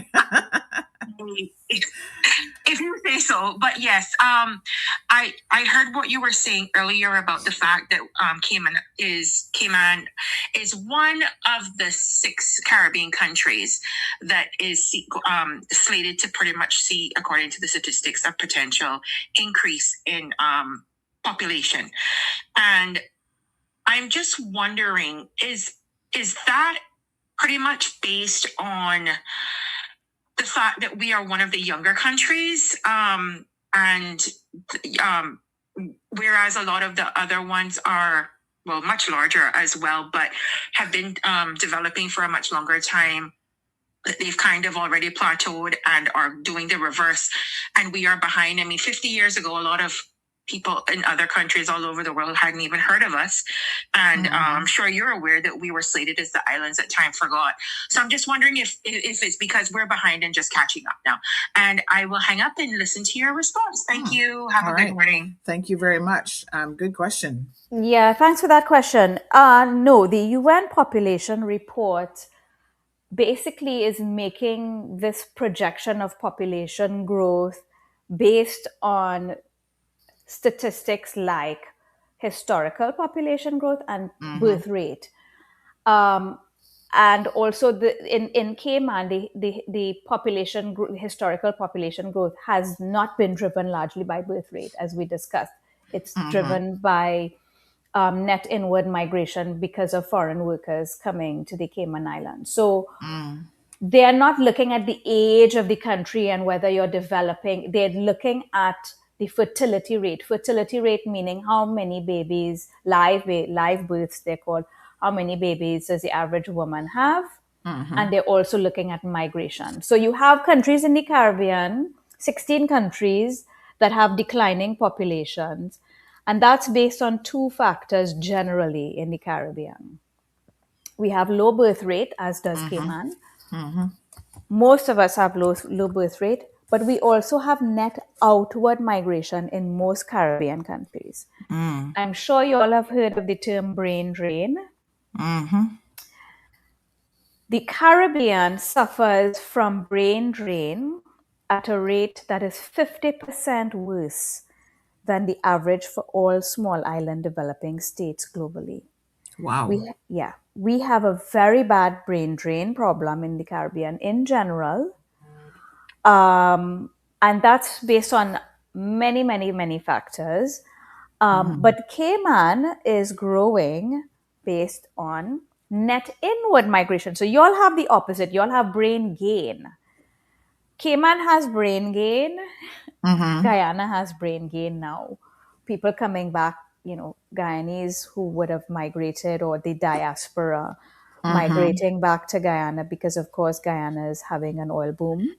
It's the fastest growing economy in the world. And so they're seeing population revival.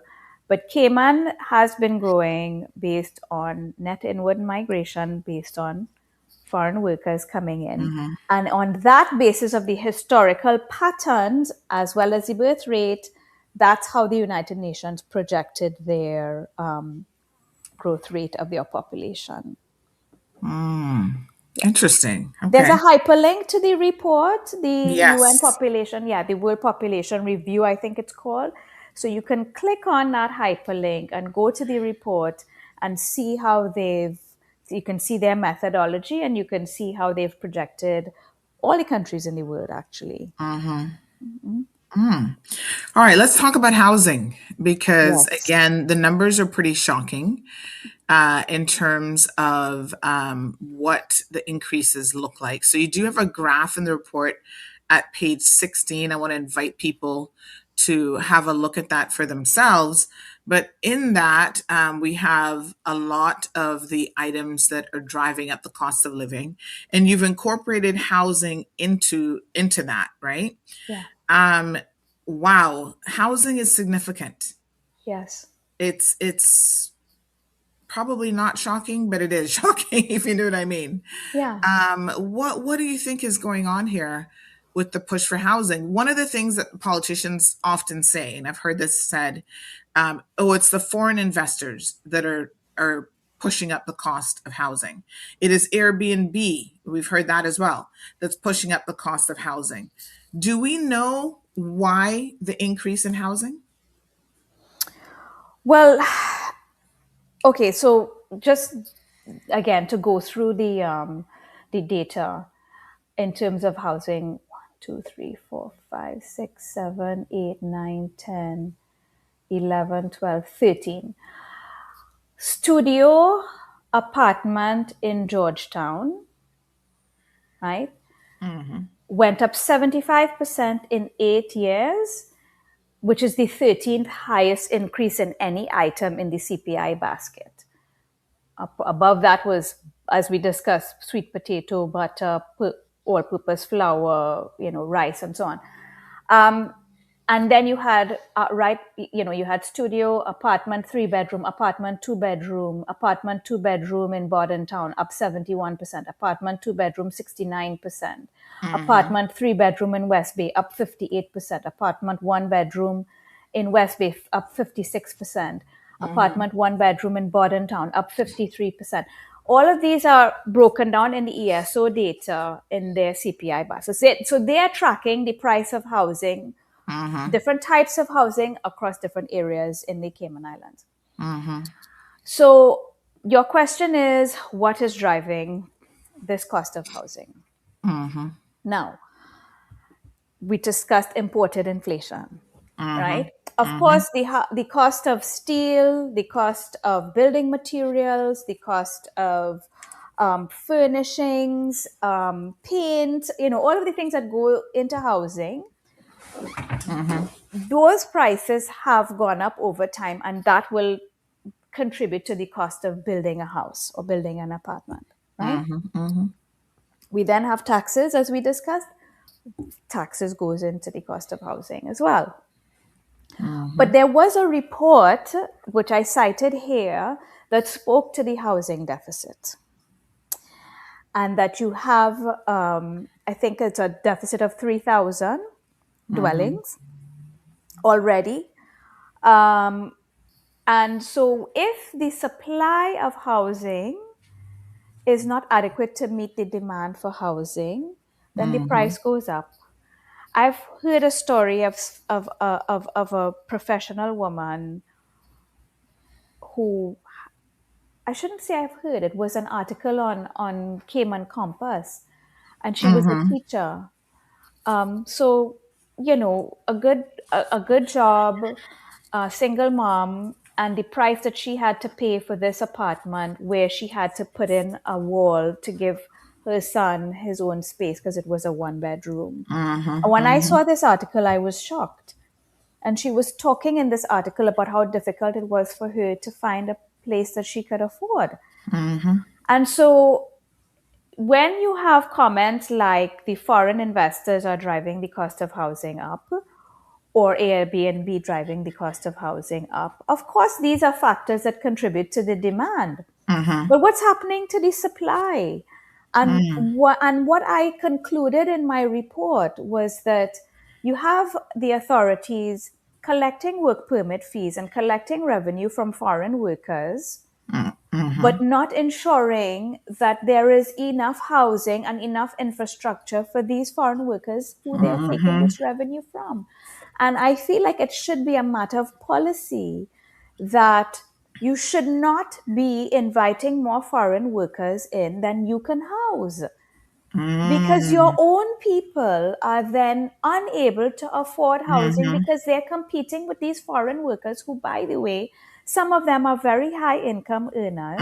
Some of them are not, but some of them are high income earners who can afford to price locals out of the housing market. But that's not the fault of the foreign worker, because the foreign worker cannot sleep in a tent on the beach.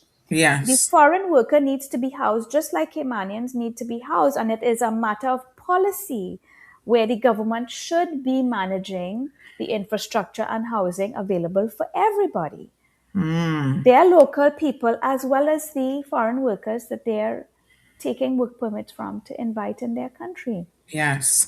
Now, let me have a think about that, Ms. Marla, because as you said that, immediately what came to my mind is even that could create a bit of inequity. So, say, for example, right? As a local Caymanian, the real only people that I'm likely to hire if I'm not a business owner are domestic workers. So I'd be taking out a permit for domestic worker. How easy or difficult would it be for a Caymanian to find housing for their domestic worker as opposed to the Maples and Calders of the world who have unlimited money, unlimited resources, all this sort of stuff? They can go in and buy an apartment complex if they wanted for staff. They have so many more resources to find housing for staff. Does that not put, if we were to look at what you suggested, which, on the one hand, sounds like a wonderful idea, in the real world, wouldn't that put an unfair burden on the people at the lower end of the work permit scale? So the people who are coming in working for minimum wage, whether it's domestic or you have a little mom and pop shop. If I now have to be responsible, for them in their housing and ensuring that they have housing, that I'm seems. not suggesting that the employer should be responsible for finding housing and paying for housing. Okay. I am suggesting that the authorities, okay, they are the ones collecting the work permit fee. The employer is paying it, right? The work permit fee. The authorities are collecting the work permit fee, but the authorities, through their policy, can influence the amount of housing that's available. So, for example, the government itself, I just want to draw an example here. When you look at what the government spends in the Cayman Islands, over $1 billion a year, on a per capita basis, they spend roughly the same as the government of Singapore. Yet, in Singapore, which is very small, very tiny, most housing is built by the government. And there is no shortage of housing. And there is no affordability of housing problem in Singapore. And I'm saying this to say that government's policy can solve this problem. If you have a policy of ensuring that there is adequate housing, right? Meaning that there is construction of housing that is for, families and for working people to afford. I'm not talking about foreign investors buying the multi-million dollar properties for second home and speculative purposes. I'm talking about homes for people to live and work in, which is what we're seeing when we look at studio apartments in the CPI. That's where people are living, right? And those are showing some of the biggest increases. That's a supply problem. And when you look at the property market in Cayman, the majority of additional properties being built, it's at the very high end. So that's Right. not solving the supply for the properties for the average family or the average single person. Like I said, there was that Cayman Compass article of a teacher, a single mom who could not find housing and had to buy one bedroom and stick a wall so her son will have, his own little space. This is a problem of policy. This is a problem of economic management, and it can be resolved with adequate and relevant and appropriate government policy. I'm not saying that if you bring a domestic worker into Cayman to help manage your household, that you should then be responsible for paying for their housing. I'm saying that the housing should be available so that this domestic worker can go to a real estate agent and find reasonable housing that they can afford. They can't. If a teacher cannot afford housing, right? If you've had what was it again? 75% increase in 8 years in a studio in Georgetown. that domestic worker can't afford this studio, and that's not the employer's fault, and that's not the employee's fault. It is a government policy failure. Right. And it's interesting that you say that because I was actually just thinking just last year, we saw that a number of people who came in, teachers, mostly from Jamaica, who came in were, as government teachers. Actually, some of them left and went back because although they had contracts and they were promised jobs, they couldn't find placement for their kids in a government school, which means that then they'd have to look at private school options, which they couldn't afford. Afford, yeah. And then housing also was a problem. So, I mean, it makes sense when we apply this to what we know is actually happening here in the community. So, Damien has a question. Damien says, do many people sharing an apartment and paying $300 a month also increase the cost of living? Because we have people now doing bed spacing or bed sharing, where this is I know Ms. Marla's like, what the heck? This is, I think, largely an Asian concept that has been imported in, but the Filipino community does this and they advertise this all the time. So they'll find a house or an apartment that obviously isn't affordable for one or two of them, but if it's 10 or 15 of them and everybody, they set up all these bunk beds and all these beds in the rooms and stuff, everybody rents a bed for $300, $400, $500. Then it becomes manageable and it becomes affordable. And there's so many safety questions around how this is even being permitted, but we do know that it's happening. And in fact, a couple months ago, I haven't got to get into the details yet because I think planning was investigating this, but there was some sort of a commercial space that looks like it was converted into bed sharing space because we could see the kitchen was a commercial slash office space, I guess was somehow empty. And then all of a sudden, now the beds set up throughout, all these bunk and triple deck beds, and you're actually just paying for a bed and then you share, I guess, the kitchen, the living space, or whatever. So Damien's question then relates to that, and how does that increase the cost of living? But what that shows is you have individuals who are here who can't afford the housing, They want can't to afford remain it. here, Yeah. and they're finding creative ways to try to fill, as Sylvia says, this desperate demand for housing and greed pushing up the pricing. I mean, definitely there is a demand for housing. Construction, how much of the housing is being pushed by construction versus landlords just being greedy? Because I know the cost of construction has gone up significantly as well. Yeah, of course, the cost of construction has gone up. But when you look at, if you look at the building permit, I don't have it in this report, but when you look at the building permit data, a lot or the majority of the recent construction has not been affordable housing.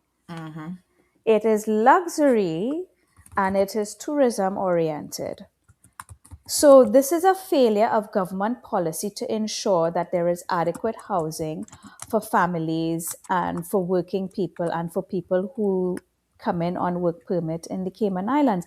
Damien's question is a bit odd in the sense that how could, if 13 people are sharing an apartment versus 13 people occupying 13 apartments, how is 13 people sharing one apartment driving up the cost of living? It is not. It is actually keeping the cost of housing and living down artificially because they're instead of sharing, they're sharing one apartment instead of occupying 13. And I'm sorry, the foreign worker is not responsible for your cost of living in Cayman. They are coming to Cayman to work on a work permit that they've paid for, that the employer has paid the government for.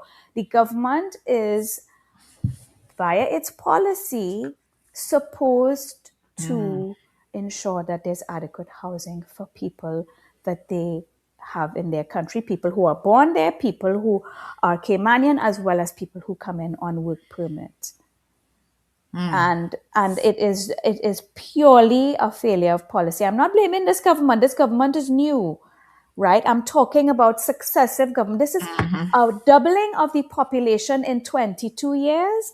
So whoever's been in power for those 20 years, right, where they took work permit fees to get their fiscal revenue up to over $1 billion, and they Yes. haven't ensured that The their infrastructure housing was is there. exactly for this doubling of the population. And the Yes. majority of the work of the building permits, which by the way is another fee that the government collects, the majority of these building permits is for luxury property. This is not for the average working person in the Cayman Islands. And that is Wow. also a failure of policy. I'm sorry, it's a failure of policy. Very, very interesting indeed. So Catherine says, let me get this one here. Years ago, we had a group of 16 Filipinos living next to us. They said that they worked, 8 worked during the day and 8 worked at night, as they would have space to sleep as at their respective times. Thank God they could sing well, because we had to endure hours long karaoke on the weekends. And let's not blame the Filipino community for this. Yes. It's not their fault that housing is not affordable in Cayman. It's not their fault. It is not. Yeah. Right? They have done this because they have no choice. But to your point, it's also the landlords that are capitalizing on the opportunity that is created by a failure of policy. And maybe Yeah. that is another failure of policy, that the government is not regulating housing properly and not making Yes. sure that this type of maybe unhealthy or certainly I would think if 13 people in one apartment that was designed for 2 people is also Building it's not codes. healthy. Yeah, it's not Yeah. I healthy. mean, heaven forbid you have an instant, like a fire breakout, and you only have 1 or 2 exits for that many people. That would be disastrous. I think we're not thinking about these things because it hasn't yet happened, but it's one of my major concerns. Even when I was talking about that commercial building that was not designed to house, that many people in that space. So pretty wild. And the interesting thing is, Marla, I'm not so sure the landlords are capitalizing, in the sense that a lot of them are not renting their properties with the understanding that this is what people are going to do. They're renting it to the 1, 2, or 3 people, and then they, as part of the Filipino community, will convert it into these multi-bed sharing spaces. But landlords need to take responsibility, because when something happens, I think they will be held legally responsible for that if they're turning a blind eye to it. It's not that they're saying, oh, we're going to take like the landlord themselves haven't created that situation. So it's not like they're taking a percentage of each bed space. They've just rented out the space. So the space is $5,000. They've rented it out. But then they're not keeping an eye on what the tenant on the lease is actually doing with the property. And I think it's some of those people who are now turning it into these sort of bed sharing accommodations, as opposed to, Yeah, I don't know what the arrangement is between the landlord and what the lease agreement looks like, but certainly the government should play a role in regulating safe and adequate housing. absolutely. Yeah. So this person says, please give Miss Marla kaboom. I don't have my regular board with a kaboom button, so I'll have to do it with my own voice. Oh, Kaboom! thank you. We should Yeah. not be inviting foreign workers in when there's a housing shortage. That doesn't even investigate the claims of, they don't even investigate the claims of slumlords, which to me is a breach of human rights. So this listener to the program is bringing up the human rights conversation in this, because there's health and safety and so on. So Gabby says, years of sitting around doing nothing from previous governments, and now this government has to play catch up with everything. Chris, Very sad. Krishna says some people here are very ignorant and just want to blame foreign workers. There's a lack of understanding of the actual housing issue. And as you say, Miss Marla, if most people are building now at the higher end, the multi-million-dollar properties, and I can see where, a lot of the places in West Bay, along the beach, they've taken up all the ocean and beach view. Yeah. Um, those properties are in demand, and certainly the people in the financial services sector potentially can afford those, depending on where they fall in that salary scale, in that spectrum there. But what about the other workers? So can we have a look at the population growth and who it's actually being driven by? Is it mostly domestic workers? Is it the financial services people who are making $6,000 plus a month? Um, Who yeah. who's who are these people?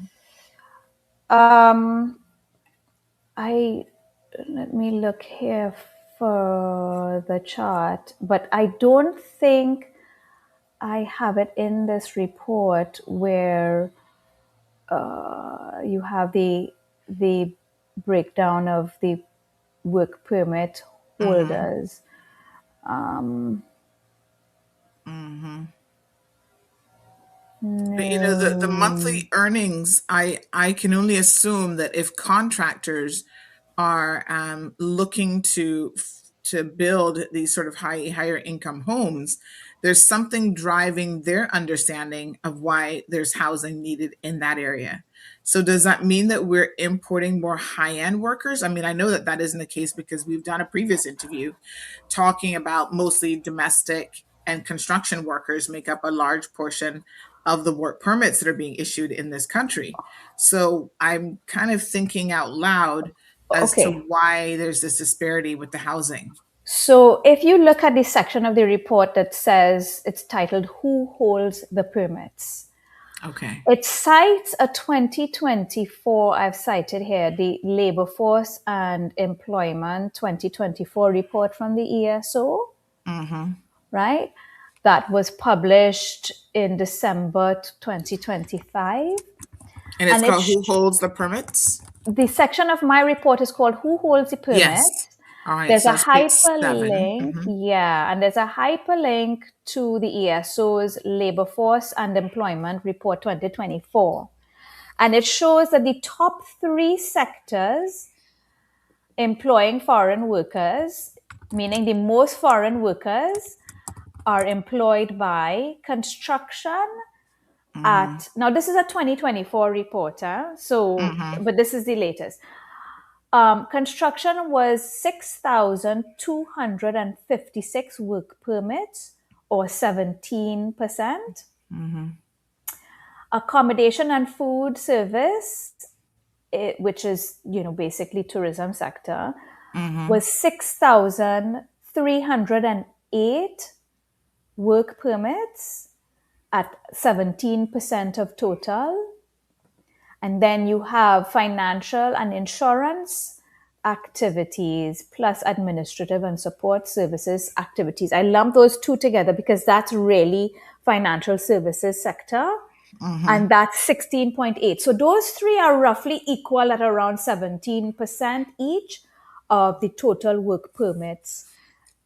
So again, construction, hospitality sector, which is accommodation and food service, and the financial services sector and admin support and legal and so on, roughly Mm-hmm. again 17%. So those 3 are roughly equal at around 17% each of all work permit holders, right? Mm-hmm. So those 3 sectors are the ones that hold the largest proportion of work permits. Mm-hmm. So Okay. let's just repeat those again in case anyone missed it. Who those 3 sectors? Construction, Yeah. roughly 17%. Mm-hmm. Accommodation and food services, which is hospitality sector, Mm-hmm. 17.2%. And the financial services sector, 16.8. So let's just say 17. So roughly all of them 17%. Again, construction, tourism, financial services, 17% each roughly of total work permits. Yes. Something just occurred to me when you were talking about, again, tourism and government kind of setting policy as it relates to housing, right? Yeah. Now, obviously, hotels, we have seen a surge in the number of hotels that have popped up on islands. So, for example, in the last 5 years, we've had some new builds. We've had, for example, the Indigo, we've had the Kimpton, Yeah. we have had, what else has been built in the last couple of years? I feel like there's at least one or two more. There's that big one in going up by Georgetown as you enter Oh, yes, that's about Georgetown. to be completed. Is That's that Hyatt? Hyatt. I think that's one of the Yeah. Hyatt brands. Then there was that one that opened not that long ago. When I was there in May, I went to visit the one in Georgetown, one GT or one Oh, yes, Georgetown. one GT has recently opened. Yeah. So in the last 5 years, we've had some pretty significant properties being built in terms of hotels, and some of them have a combination of hotels and residences. Would it not be too much to ask of government to start looking at these projects and say, right, if you're going to build a 500 room hotel, and that it's then going to have X number of people working, that you should build a separate accommodation block or For your accommodation staff. property for your staff. Yep. Again, a failure of government policy, right? If the government were to do that and were to say, listen, you're going to be staffing this hotel. First of all, in the construction phase, we have all these construction workers that are going to come in. Yes. And then you're going to have, once the build is complete and you launch your hotel, you're going to have all of these hospitality workers that have to stay here. Absolutely. The government should make a policy of saying, we do not have adequate housing on this island for all of these people, certainly not affordable housing. Because I'm assuming that these construction workers, then hospitality workers, are not the highest income earners, right? Right.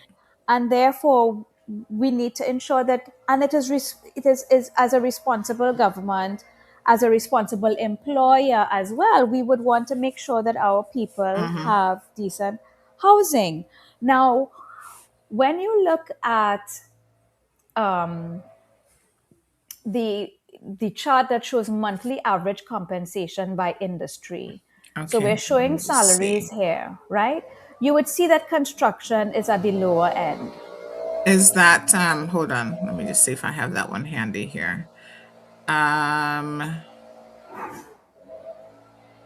Is this the one that has monthly basic earnings Caymanians? The one Or is right that below. the right? Okay, let me just have a look. Let me see if I can find that one quickly. You're following on the PDF. I'm on the actual online version. Yeah, I think I'm doing both. So Ah, I am kind of looking online as well. it says monthly average compensation by industry. Oh, yes, I have it here. Sorry for the noise. Yes. Okay, so let's just have a look at this one. Okay, here we go, folks. All right. There we go. Yep. That's the one.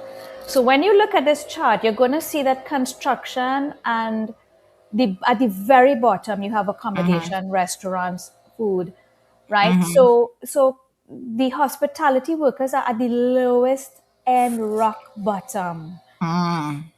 And we have all of these hospitality workers. Like I said, the hospitality sector is 17% of work permits. Construction is 17% of work permits, and they're the ones at the lowest end. Of what they earn. Yes. So these people cannot afford the $1 million, which is why they're doing bed sharing. It's not because they're cheap or greedy, or this is what these people can afford. On a monthly basis, they're earning 2,500 Cayman dollars. Okay, so they can't spend that in rent. Yes. Damon says that they do this in did he say Little Cayman or Cayman Brac? I'm just trying to see what he said here. In Little Cayman, the rent is $300 to $500. This alleviates traffic also. have staff housing and bus transport every hour, Right. workers will It's a also get to no-brainer. work on Yeah. time. It's a no-brainer. So maybe that's the thing. It's a failure of government policy of mandating Yes. these hospitality properties to say you have to provide housing. Yeah. And Live Happy says that would help reduce the traffic as well. But then again, the news saying plantation tourism comes to mind. But if government sets the policy, thank you, Damien. Damien says we've got the Mandarin in Beach Bay, Grand Hyatt, and the new one by Salt Creek Bypass. So there's some that I was forgetting there. He goes on to say you take it out of their pay and have transportation back and forth. So some creative solutions there. But again, private sector isn't going to necessarily do these quote unquote No, innovative things the if they're not government has mandated. to, yeah, yeah. The government has to set policy to protect people and to provide housing for the people whose work permit money they're benefiting from. All right. Renly says we're simply allowing the population to grow too rapidly whilst not having enough infrastructure, which has created a great demand in every sense. And where there's such great demand, the cost of living will go up. 100%. Kaboom! Yep. Kaboom! Yep. Miss Anita says, morning, I've been hearing government being mentioned a lot in this conversation. Where does the civil servant arm fit into this versus a changing government nearly every 4 years? Well, to be fair, you know, it's interesting, but one government in particular, and again, not to point fingers, but we're talking facts, the progressive government has led this country during those 22 years, at least 12 to 15 of the 22 years. So they have been in power longer than anybody else during that time. So there's something to be said for their policies. And the civil service is supposed to be executing the policy. The elected arm of government is the one who actually makes the policy. So I think, Anita, the point that is being made here is if government doesn't have the foresight and the vision to set policies that even make sense for the people, what exactly do you expect the civil servants to be doing? Because Exactly. they can't just make up the policy in their own, right? Now, one might argue that while the civil servants are advising the government potentially, they do have some people who are civil servant that work in advisory capacity or advisory role. But we also know that traditionally governments have outsourced that.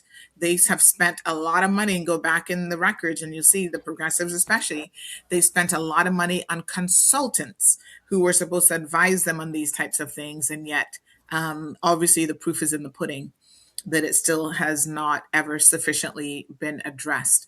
Now, let's talk about this concept, and I think this is perhaps a good point to start to wrap things up a little bit. And I do have some comments that have come in that I do want to share as well. This idea that we have to either stop population growth, slow it down, find a way to decrease it, is the way that Caymanians believe we're going to solve this booming population problem. Does Cayman actually have a population problem? Or do we have all of these other burdens on the infrastructure, right, that are caused by, as you say, lack of government planning, lack of government foresight? The government has actually failed the people. And so as a result of that failure, the average person thinks the issue is the population growth. Are you asking me the question? I think somewhere in there is a question. Yeah, the as I outlined in my report, of course, I'm neutral on this matter. Is the population too high or too low? I don't live there, so I'm just showing you the data that shows that there are places that are much more densely populated than the Cayman Islands, but they don't seem to think they're overpopulated. I think the people of the Cayman Islands need to decide what they want for their country. Now, do you want to be Manhattan or not? That's a question for the people of the Cayman Islands to decide. If you want to be more densely populated, you have to build more housing for people.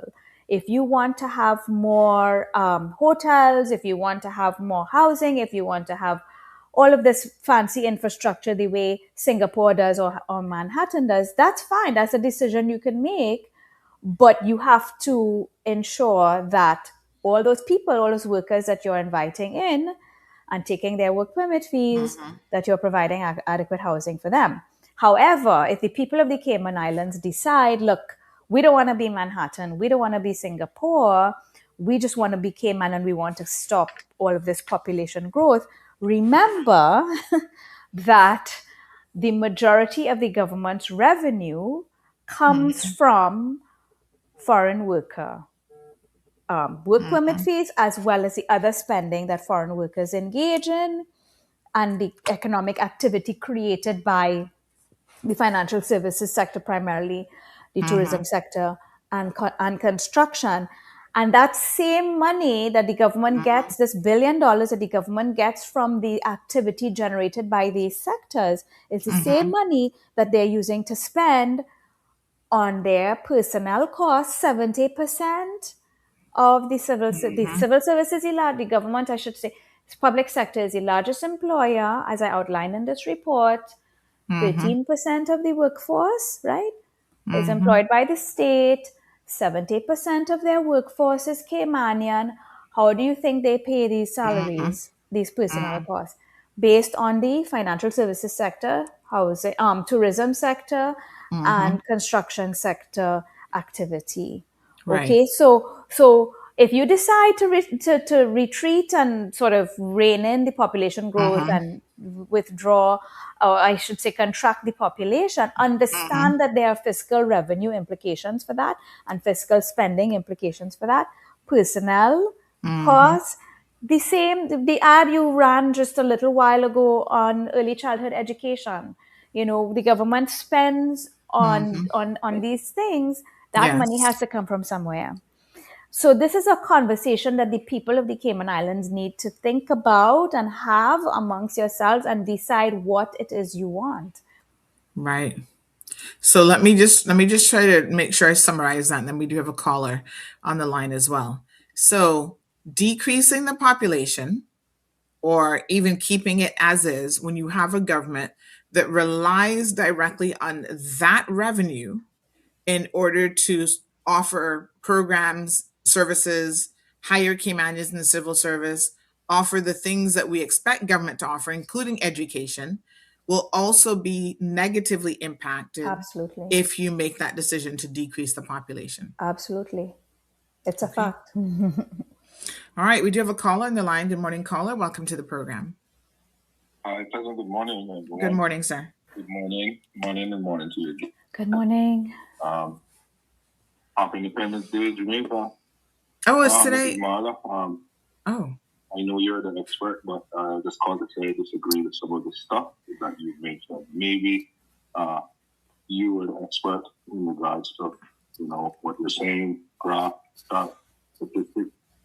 But I disagree with some of the stuff that was mentioned. I've been living here. I've seen people, I'm not going to say who are where, in some, in regards to that, of the people that have been here for years. Some of them have raised our children, raised me. Parents who are at work, and they didn't live that way, So in aspects where, people half a dozen, 20 people in a room. I think the problem, part of it too, as mentioned, the government, things need to be done. So what is it that, can we just clarify, when you say you've disagreed with some of the stuff, can you give us an examples of what it is exactly that you disagree with? Yeah, like it's some of it is culture. It's how some people live, how they live. And yes, people, okay, you have, I didn't want to get into, who would what, but, okay, our next door neighbors have been here for years, right? I born can see them. I don't see them living that type of way. Nannies, gardeners, I don't see them live that kind of way. So you're talking specifically about the bed sharing. That's what you're speaking about. That is one aspect of it. So that's part of what I said. I don't agree with that. Part of that is just culture. You know what? I'm going to grab all that. You know, I'm going to save all I can. There's nothing wrong with that. But yeah. So, you know, and the housing that people, you know, the locals, if you want to move out, you want to experience independability, you can't because there's no place, there's no room, there's no space. Work permits being given, you can't experience that. A young family with child, and you know what? I want to stand on my own 2 feet. You want to go out, like I said, be independent. You know, if I fail, fine, mom, dad, I'm coming back home. They don't have that.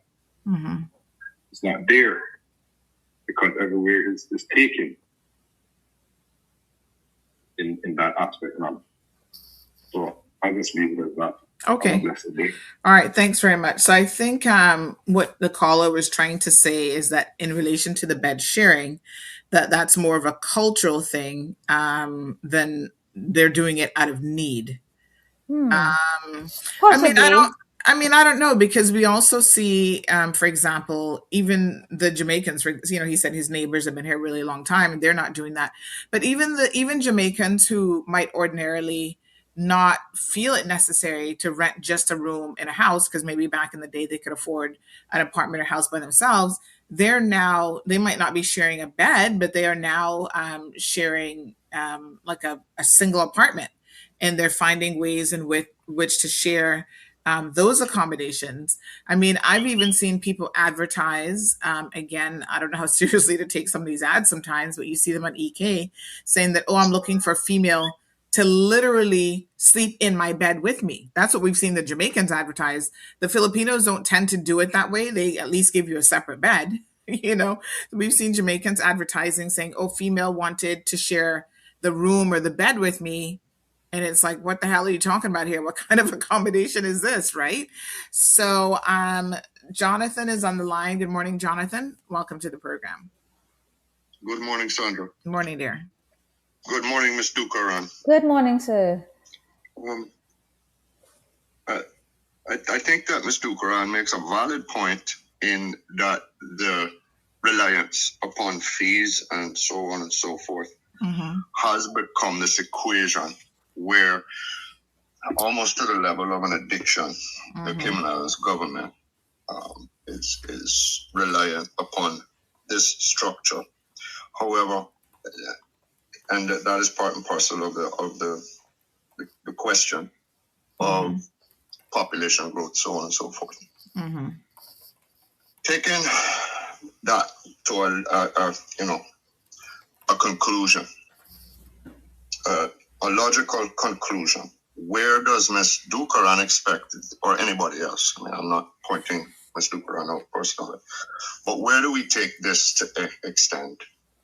Because we have a finite resource here in the Cayman Islands. Finite from all perspectives. And there's much talk of sustainability here in the Cayman Islands. I would suggest that our economic model at its core is unsustainable. We for years now have expected to just see this exponential growth.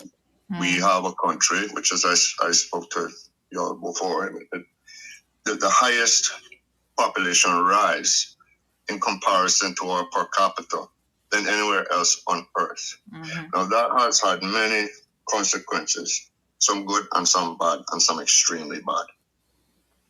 And the reality is that our economic model does not seem sustainable to me because the logical end is finite. And I think that there needs to be a differentiation made, y'all, between capping the population and increasing the population of those who come here from afar to live and work and stay, ultimately. Because for many, that's the goal, is to ultimately stay. We look at for instance, the financial industry as the pillar of our economy. However, with each individual who comes in that industry or another one, it's not just that one individual and their family members. It's the entirety of the service industry, particularly those of high financial means, who require X, Y, and Z people to make their lives comfortable to the standard of living that they're used to. And that, of course, increases the population as well. We have a level of, if we look at tourism here in the Cayman Islands, instead of allowing tourism to grow organically and give Caymanian people their rightful foothold, not within that sector of our economy, what we have seen is people come in and have basically, by and large, taken over ownership of that pillar, secondary pillar of our economy. I don't think that has been wise. But it's that same mentality that I see being employed here as it pertains to the question of our population. And it is a real question. Who is Cayman being developed for? And the reality that quite rightfully Ms. Dukharan mentions that our government is very much addicted to these fees and so on and so forth, which comes with population growth. The balance between that and the negatives associated with it, particularly with decade upon decade of infrastructural needs not being taken care of. What is tantamount to a gold rush mentality, governmental largesse, and a lack of accountability when it comes to the people they are supposed to serve, beyond basically a popularity contest every 4 years or so, has resulted in these questions needing to be asked today. In the absence of us having a way to truly hold accountable those within government and other decision-making bodies, then what does our opinion really matter, Ms. Dukharan? Because we can say something until the cows come home. Up until there's not even any space left to even raise a cow.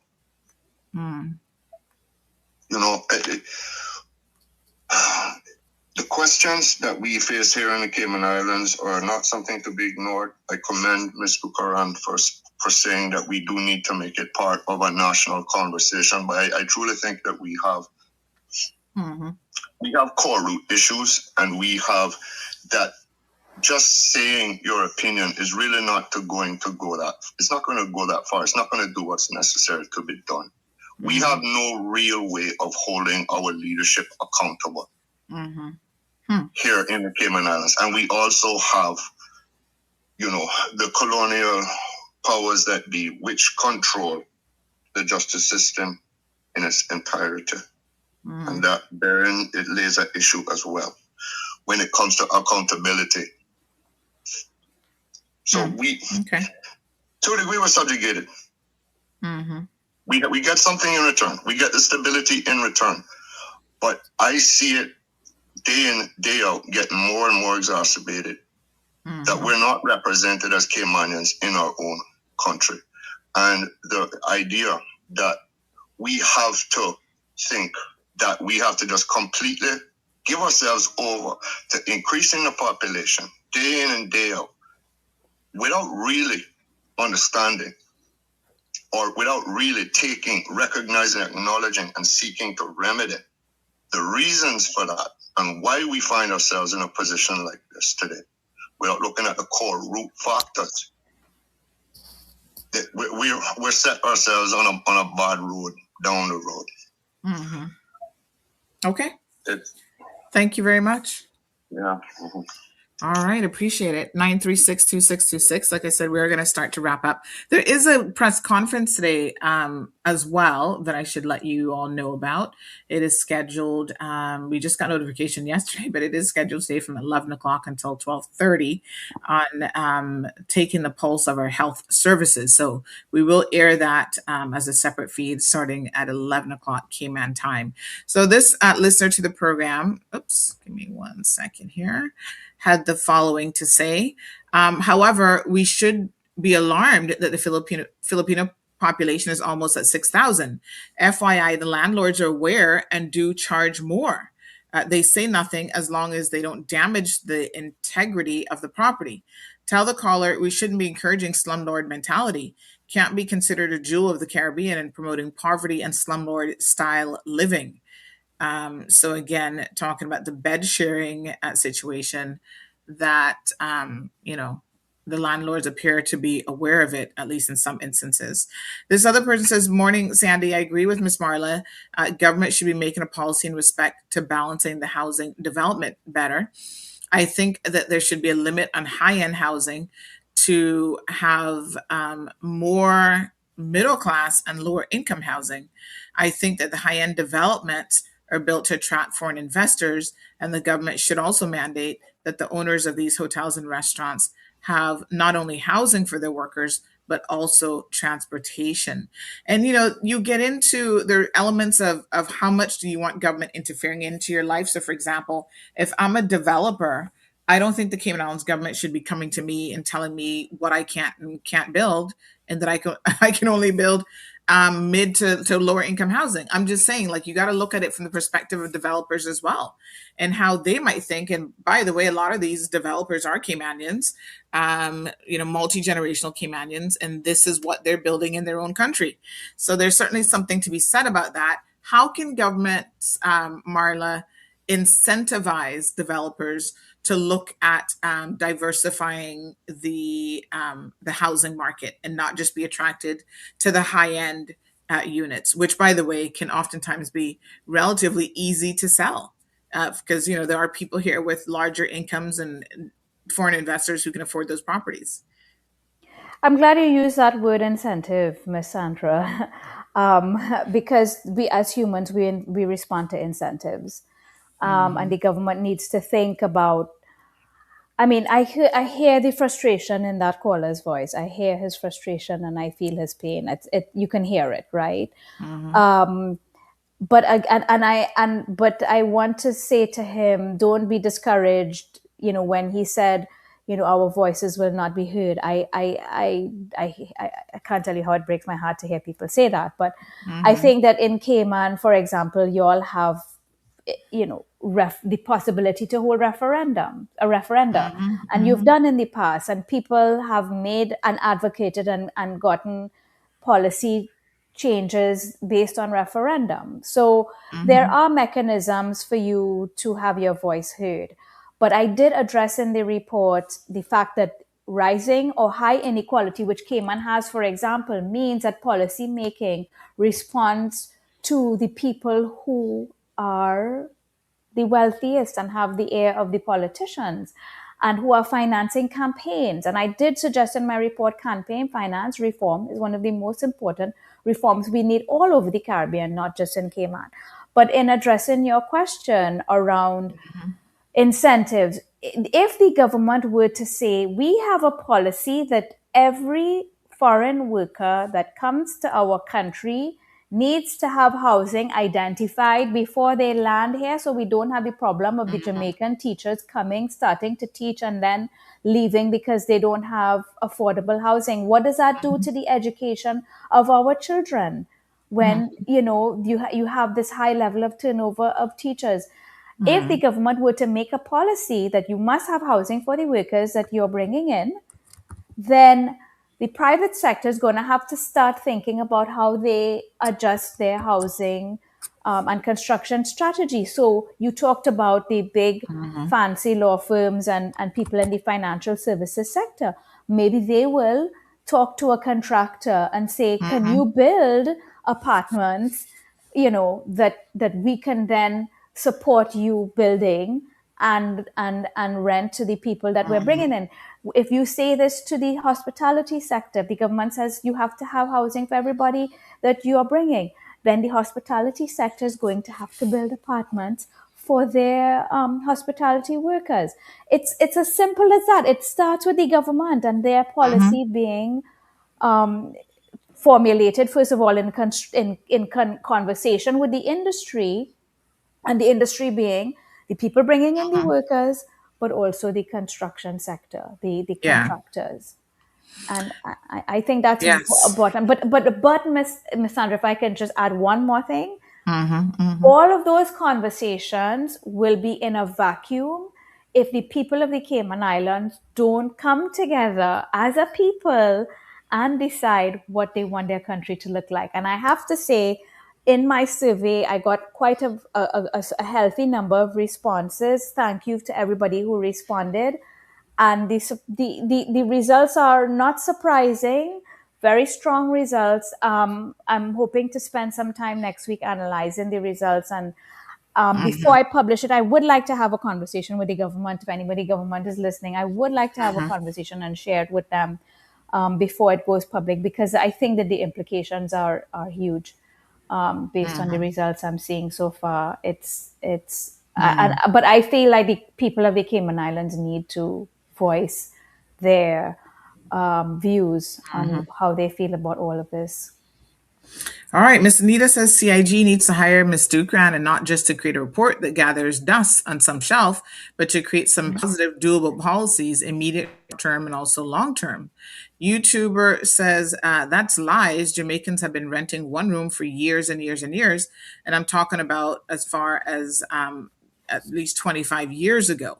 So I think that, yes, they do it a little bit differently, but the concept of them having to share space and share rooms as opposed to having a whole unit by themselves is definitely there. Damien is asking, what about capping each nationality? I don't think that necessarily solves the housing problem. That might be more Does of a not solve anything. diversification, but I don't know. Heidi says silence and laying blame will not help. Yes, leaders need to be held accountable, but the people need to do their part as well. Which is the speaking out that Miss Marla is talking about Yes. here, for sure. Anthony says, do we really have infrastructure issues, or do we have infrastructure obstacles? Every government advancement or improvement has been met with human obstacles of objections, to be honest. Okay. Anthony goes on to say is what they think will happen if you limit high-end housing. High-end clients will move into middle-income housing. Maybe. Or maybe they just go somewhere else where they can get the housing that they want. I would love to understand what he thinks the solution is. Yeah. How will this affect the real estate market? The value will go down and people panic, sell, lending to a worse situation, says Damien. Okay. And then Anthony says, that's going to create more housing problems. Damien says, in Cayman, the construction industry holds the highest number of work permits holders, accounting for approximately 17.5% of all active permits. And the tourism and hospitality sector relies heavily on non-Caymanian labor, making up roughly 78 to 80% of its workforce and accounting for nearly 17% of all active permits. Okay, so another person on WhatsApp says the policy in housing already exists. Every work permit application includes an accommodation form, but the accommodation form is just supposedly asking where you're going to be staying. And I think what we find is people fill out that accommodation form in the first instance to be able to get the permit approved, but that is not sustainable, or that doesn't mean that they're going to be staying there for the duration of the permit. So I'm not sure if you're aware of how the accommodation form works, Miss Marla, but it is part of the work permit application. It does have, it says, I forget what page it's on, but it's normally the last page of the work permit application. But it actually has on there inquiring about where you're going to be staying. It should be signed by a landlord as well. So in theory, what this person is saying is that, but this is on the, it's page number, I don't know what page number that is, but anyway, it's called accommodation supplement. In essentially government requirement that suitable accommodation must be available for the employee and for dependents. Accordingly, this form must be completed in full by the employer, attested to by the employee and landlord / rental agent, and submitted along with the application form. So there is a form that you fill out that asks basic questions about if the person's on island, where they'll be staying. And they do ask for like the block and parcel number, how many bedrooms, how many bathrooms, and so on. But it occurs to me that obviously people are either filling that out when the work permit is applied for. It's never a form that's updated. And so then from there, they have to move around and find more affordable housing options. And we see this all the time. In fact, just yesterday in this Women in Cayman group, there was a lady there saying that she is in an apartment with her partner. She just discovered that he's been cheating on her. So now, she needs to find something else. And she's not in a position, this is quite interesting, but she said that she's not in a position to afford the apartment by her own. And then there was some issue about the dog, and she doesn't have anyone to watch the dog during the day. So once again, this is someone who, with a partner, could afford a place. Now that that relationship is, broken apart, she's now saying, and I don't know, she didn't specify kind of what her job was, but she's no longer able to afford that apartment. And so situations like this occur. Maybe when she first got the permit, the two of them said, yes, we're partners, we're going to be at this location together. And so they had a place to stay. This isn't really about people being entirely homeless. They had a place to stay, but then circumstances changed, her life changed. And then all of a sudden now she's finding that she's either going to have to adjust her accommodations, or she's going to have to, find a new partner, I guess, whether that's just a regular roommate or someone else to help pay the bills. So yeah, there is an accommodation form, and it does ask questions like, is it owned by the employer? Is it rented by the employer, and so on. But that doesn't fix the housing question. It I mean, that doesn't. certainly, Yeah. And filling out a form does not mean that we don't have a problem. We have reports that tell us we have a housing deficit. We have reports that demonstrate that there is a problem. And to me, whether or not you have a housing form and people who are coming in on work permit have to identify their housing up front before they're approved, everybody knows. My report cites so many articles across all media in Cayman that talk about the housing crisis and a study that was done. And so if the authorities know that there is a problem, then where is the solution? Saying we have a housing form and they have to identify their house, their accommodation before they come, does not, it's basically you willfully hiding from the fact that you have a problem. All right. To your comment about government not telling developers what they can build, this is a fallacy. Overseas, New York, for example, developers are forced to include a couple floors of low-income housing within the same luxury high-rise at a much lower rate and subsidized pricing to offset housing. So they're giving an example there of what And they say indeed, in works. Singapore, most housing is constructed by the government. So there are solutions. There are solutions. Cayman is not the only place with this problem. And another person says, good morning. Your guest speaks of inequality, and regulatory framework reform for some aspects. But what I don't hear her speak of is some form of taxation on the larger companies and high net worth individuals as their wealth continues to increase, as the poor get poorer, as this is the main catalyst to inequality in our economy. I'd like to hear her thoughts. She actually didn't speak on that earlier. I did. And it's in the She did. report where I talked about taxing the property sales to foreigners as if it will never come back, as if it's a barrel of oil. So I do talk about some tax reform in there, yeah. So listen, folks, get the report. It's available for free online. I would encourage you to go and, have a look at it. Obviously, there's a lot more in the report than we can cover in a show, in a program, but we wanted to just highlight some of the key findings and really encourage you to be part of the conversation. I think that is the most important thing, right? And every single day without fail, I get messages, because my numbers are usually available on Facebook and so on. I'm getting messages from more and more foreign workers who want to come to the Cayman Islands. They're asking me, how do I apply for jobs? I have to tell them I'm not an employment agency. We're a media house, so I can't really help them. I'm not in a position to assist with that. But it just goes to show you that we remain a very attractive jurisdiction for foreign workers. And so we have got to get this situation under control. Yes. Yeah. All right, folks. Well, thank you so much, Miss Marla. We did have one. Let me just see. This came in from your last visit. So let me just ask this question. The person sent it by text messaging. And I must remind you that probably one of the worst ways to communicate with me is by text messaging, because I don't really read text messages all that often. But I just noticed this morning that this one came in on July the 22nd when you were here last time. So WhatsApp message us if anything. But this one says, Sandra, please ask Ms. Dukharan about the real drivers of the economy. She speaks about construction, but construction by whom? The outside investor or the huge inside one now? How do Caymanians feel about that? The strong push by outside investors pushing for the almighty dollar to the detriment of our environment and the Caymanian way of life, and their right to determine how their islands develop.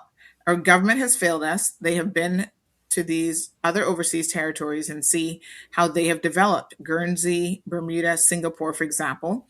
In Guernsey, guest workers live close to work and travel and get around accordingly. Walking or public transportation, this needs for new or more infrastructure. Also, the concessions government continues to give investors, such as Grand Hyatt, should have gone to build out the infrastructure, but we didn't get that. It will be the taxpayer, yes, taxpayer, to pay for this build out, unfair and foolish. I'm not sure that Grand Hyatt got any concessions, to be honest. I don't know that that's factually correct, because I do know that under the last government, meaning, well, that the last term had multiple governments, but the one that I'm referring to would have been under the leadership of former Premier Wayne Panton. His mandate and his government's mandate was not to just willy-nilly give concessions. So there may have been existing concessions in place that they had to honor, but they were not about giving any new concessions or trying to expand those in any way. Then we had a couple of interim governments. I'm not really sure what they did there, but keep in mind that a lot of these construction projects are multi-year construction projects, right?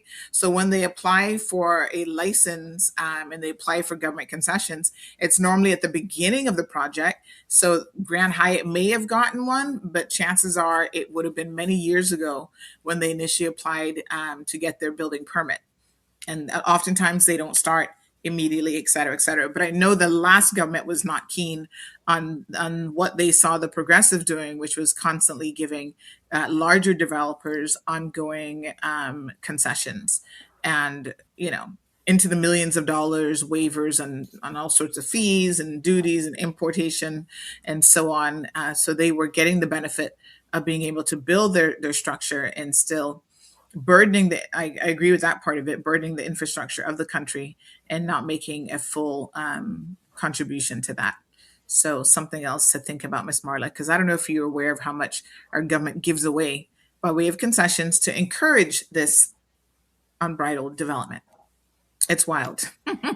That's, yes, perverse policy for sure.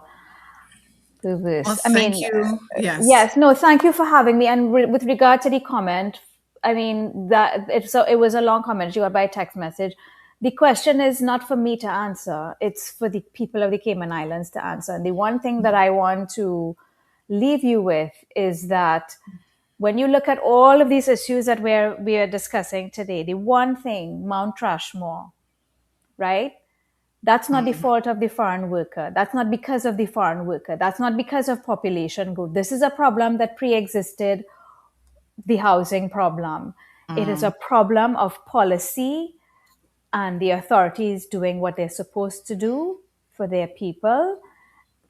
And that, to me, is the sort of perfect manifestation of the real problem, which is leadership taking decisions and making things happen. All right, let's end it on that note. Miss Marla, another very, very engaging and interesting show. Lots of comments. And what I'm going to actually do is I'm going to export the comments today at the end of the program, perhaps for you to mull over. Some of them might be interesting for when you do your full analysis Yeah. of the data and the research. That's one of the new features that we have available to us here on the platform. So that's quite exciting. And we always appreciate you coming on because it's insightful conversations. It is, a good way for people to maybe think about how they themselves have been thinking about some of the problems and some of the solutions. So it forces us to, get out of the little box of comfort that we're in when it comes to our own mindset on how we see these things. So we appreciate you, as always, coming on the program. Thank you for having me. I really appreciate that you appreciate my work. And thank you to all the audience members and listeners and followers who've interacted. I really love hearing what you're thinking about and what's bothering you. And I encourage you to continue to raise your voices on these important issues in Cayman. Mm-hmm. Thank you. Very much. Have a blessed day. Yes, absolutely. All right, folks, we are out of here. We do have, again, the link. I'm going to send that out in WhatsApp.